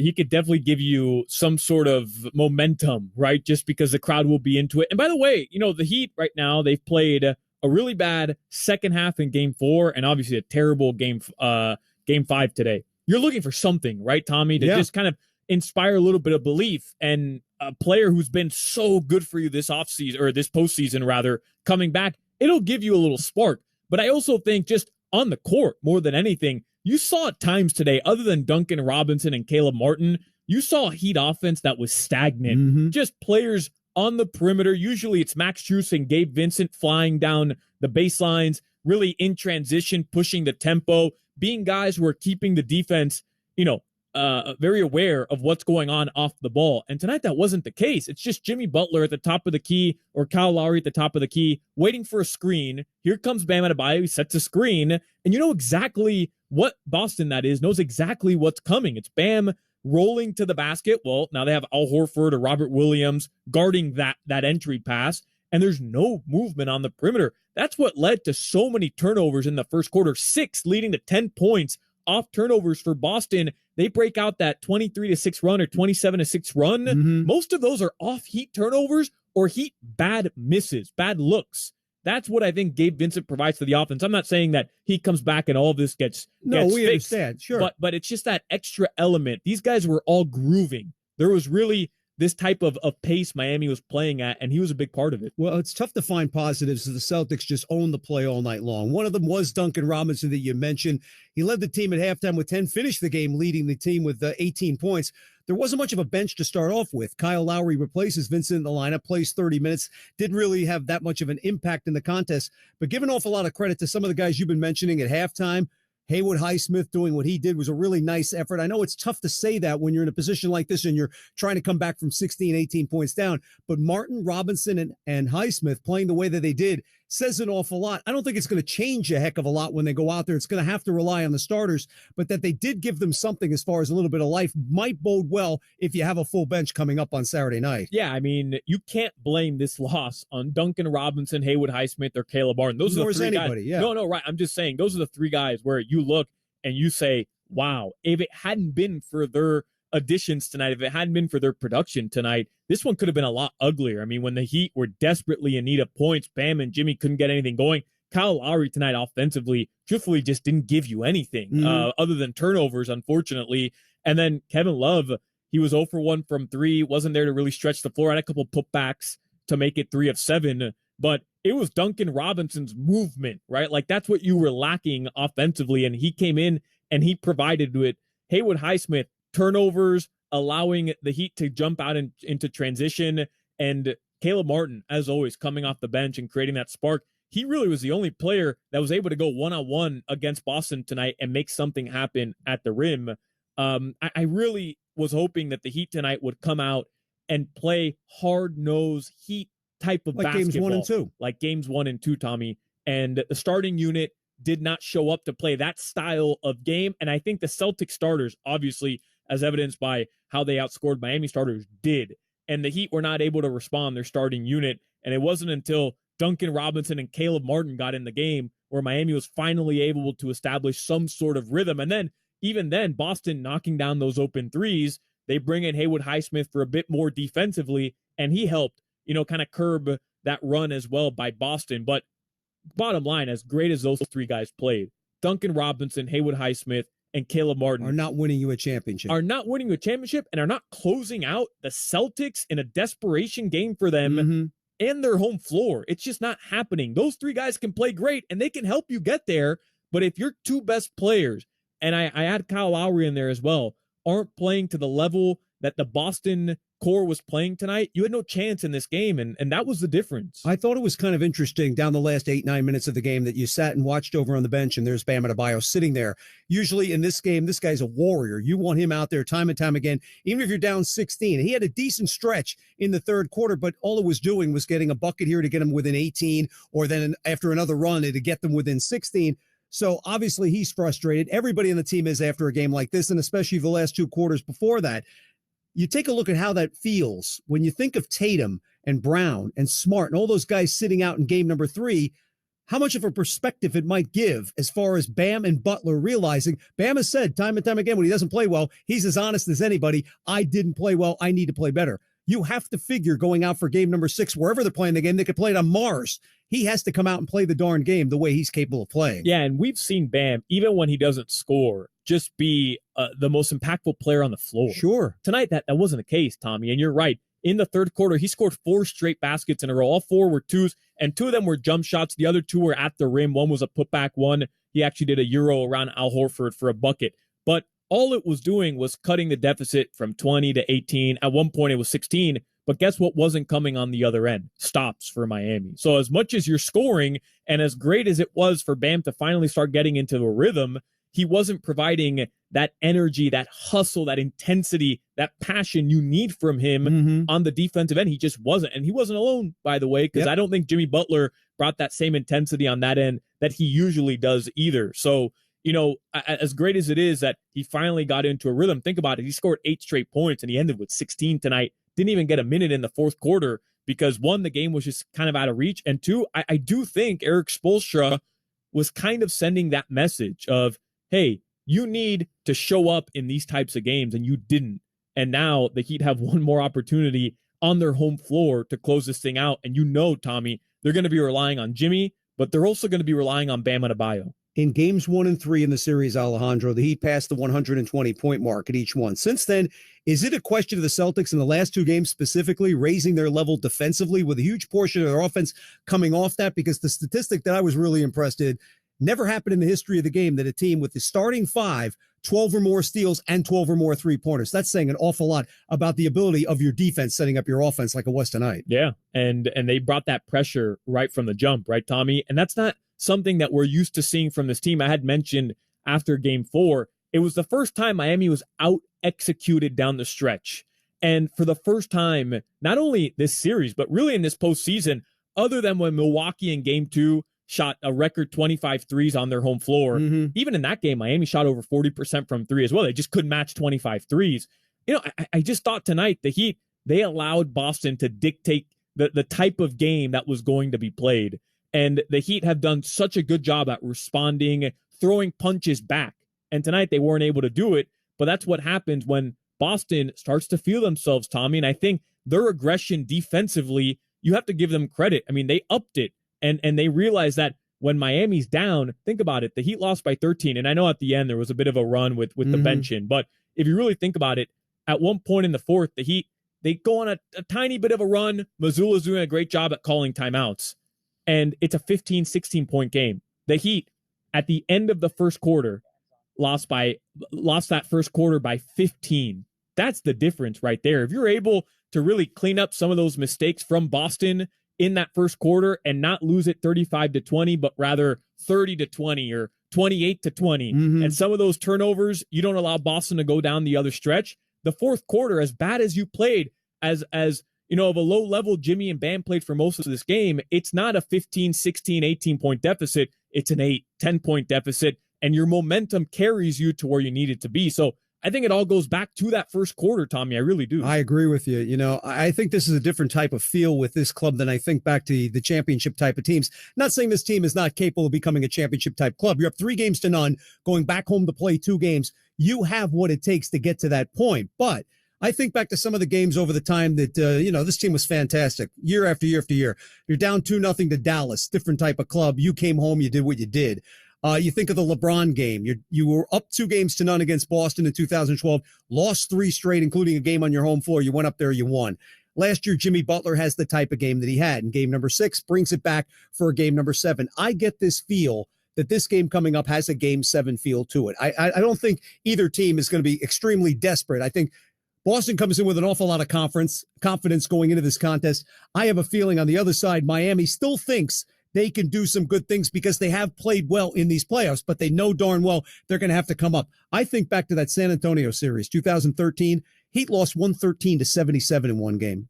Did it seem to bother them? No, they came back the very next game, even in San Antonio, to gain the victory. It depends on what type of team you have. If you feel like you can come back and win, I mean, if you're going to put your tail between your legs, you're going to lose like you did again tonight. But I don't think this team is going to go that way with a sellout crowd in the building, having all their guys on top of their game. But they can't go out there and play like they did in the early going of the game and have it Butler and Bam play that style of basketball. I don't see that happening on either side. The obvious question, though, the mindset going into this one. Spo says that doesn't matter. You know, we've lost before. We've come back. The Milwaukee game you mentioned, game number 2. Do you get that feeling they feel that way, that they have the mindset, that they know darn well they've done well, except for one half of basketball in their building in the playoffs, and that they've won before here? Yeah, I do. Just because, again, I don't think Boston's doing anything otherworldly here. I do give them credit, by the way, because I think defensively they've upped their game, as I mentioned. I also think Mazzulla is doing a much better job. They've realized that Bam Adebayo right now is just being lazy with the basketball. Every time Bam brought the ball down after he got a rebound or he caught it at the high post, he brought it down towards his hips. Guess what? The Celtics defenders are collapsing and they're swiping at the ball. He had several turnovers tonight that led to easy buckets on the other end. Just by doing that, 6 turnovers from Bam, I could count at least 3 off the top of my head that came from that instance. That's coaching right there. That's the coaching staff realizing, hey, that's a weakness we can exploit. But besides that, Tommy, I mean, those are just things you can shore up if you're Miami. Those are turnovers. Those are silly mistakes. Boston just knocking down open threes. And I had mentioned the stat prior to the game, 19 open looks considered open by the NBA. It's a stat and it's a metric where there's 6 feet of separation or more between the nearest defender. They were averaging 14.3 coming into game 4. And in game 4, they had 19 of them. I bet that number was around 19 to 20 today as well. Just the 7 of 12 they hit in the first quarter, at least 5 were completely wide open and are going to fall into that category. So if you're the Heat, you played a game where you obviously lacked a bit of urgency early on. If you feel like that's not going to happen in game 6, you already have the upper hand tonight. Yeah. Right. But I'm just saying, if you feel like, you know, you're not going to lack urgency in game 6, you've already played a better game than you did tonight, just by the sake of being there with the right amount of effort and the right mentality. And then you're at home with your home crowd. You feel like you're going to shoot the ball better, even though you didn't shoot terribly. I really think it just comes down to a bit more hustle on the defensive end. And if you're the Heat, you just can't turn the ball over. Really. I think that's as simple as that. It really is. I think you have to look at it as a positive, to be honest with you. Yeah, you haven't played well in the last 6 quarters, but still, you are going back to your building. And how many times we said it last year, you play the entire season to get that home court advantage.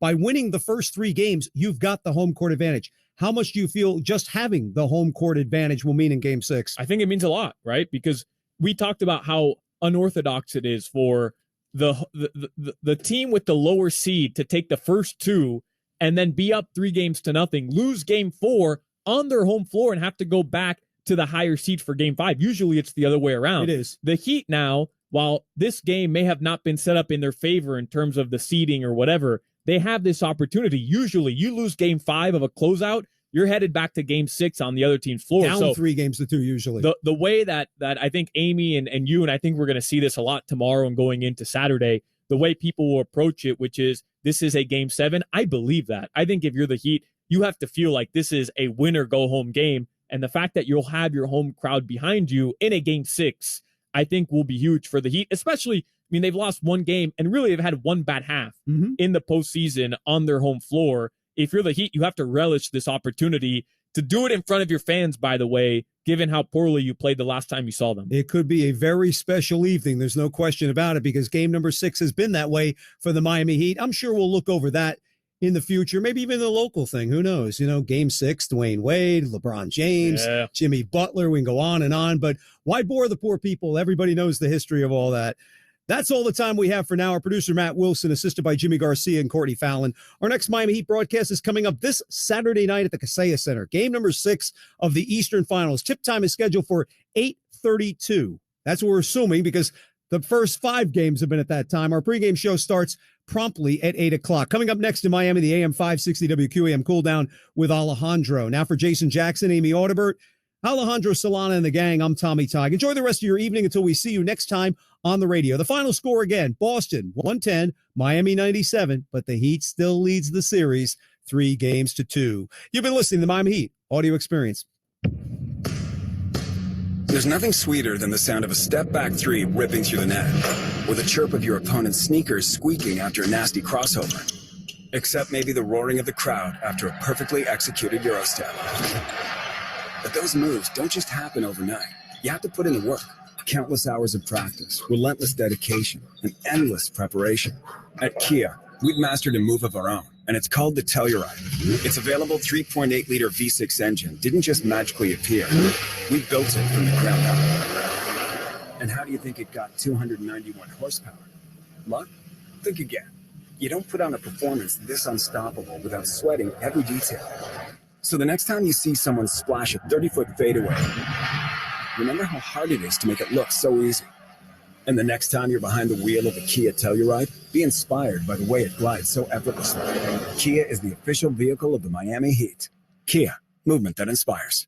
It's time for easier, and buying a Yamaha Wave Runner has never been easier. With the largest stock in South Florida, and with special offers during the Perfect Choice sales event, quick and easy financing and APR as low as 3.99% for 60 months. What are you waiting for? 2022 models are arriving. Jet Ski of Miami, your go-to dealer for anything Yamaha. Jet Ski of Miami and Fisherman's Boat Group, your Yamaha Marine Superstore for over 60 years. JetSkiofMiami.com. And retail prices not include prep, freight, or tax. Monthly APR rate on price based on Tier 1 qualifying APR. See dealer for details.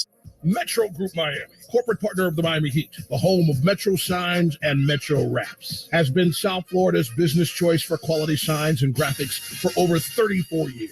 No sign is too big or too small for the experts at Metro.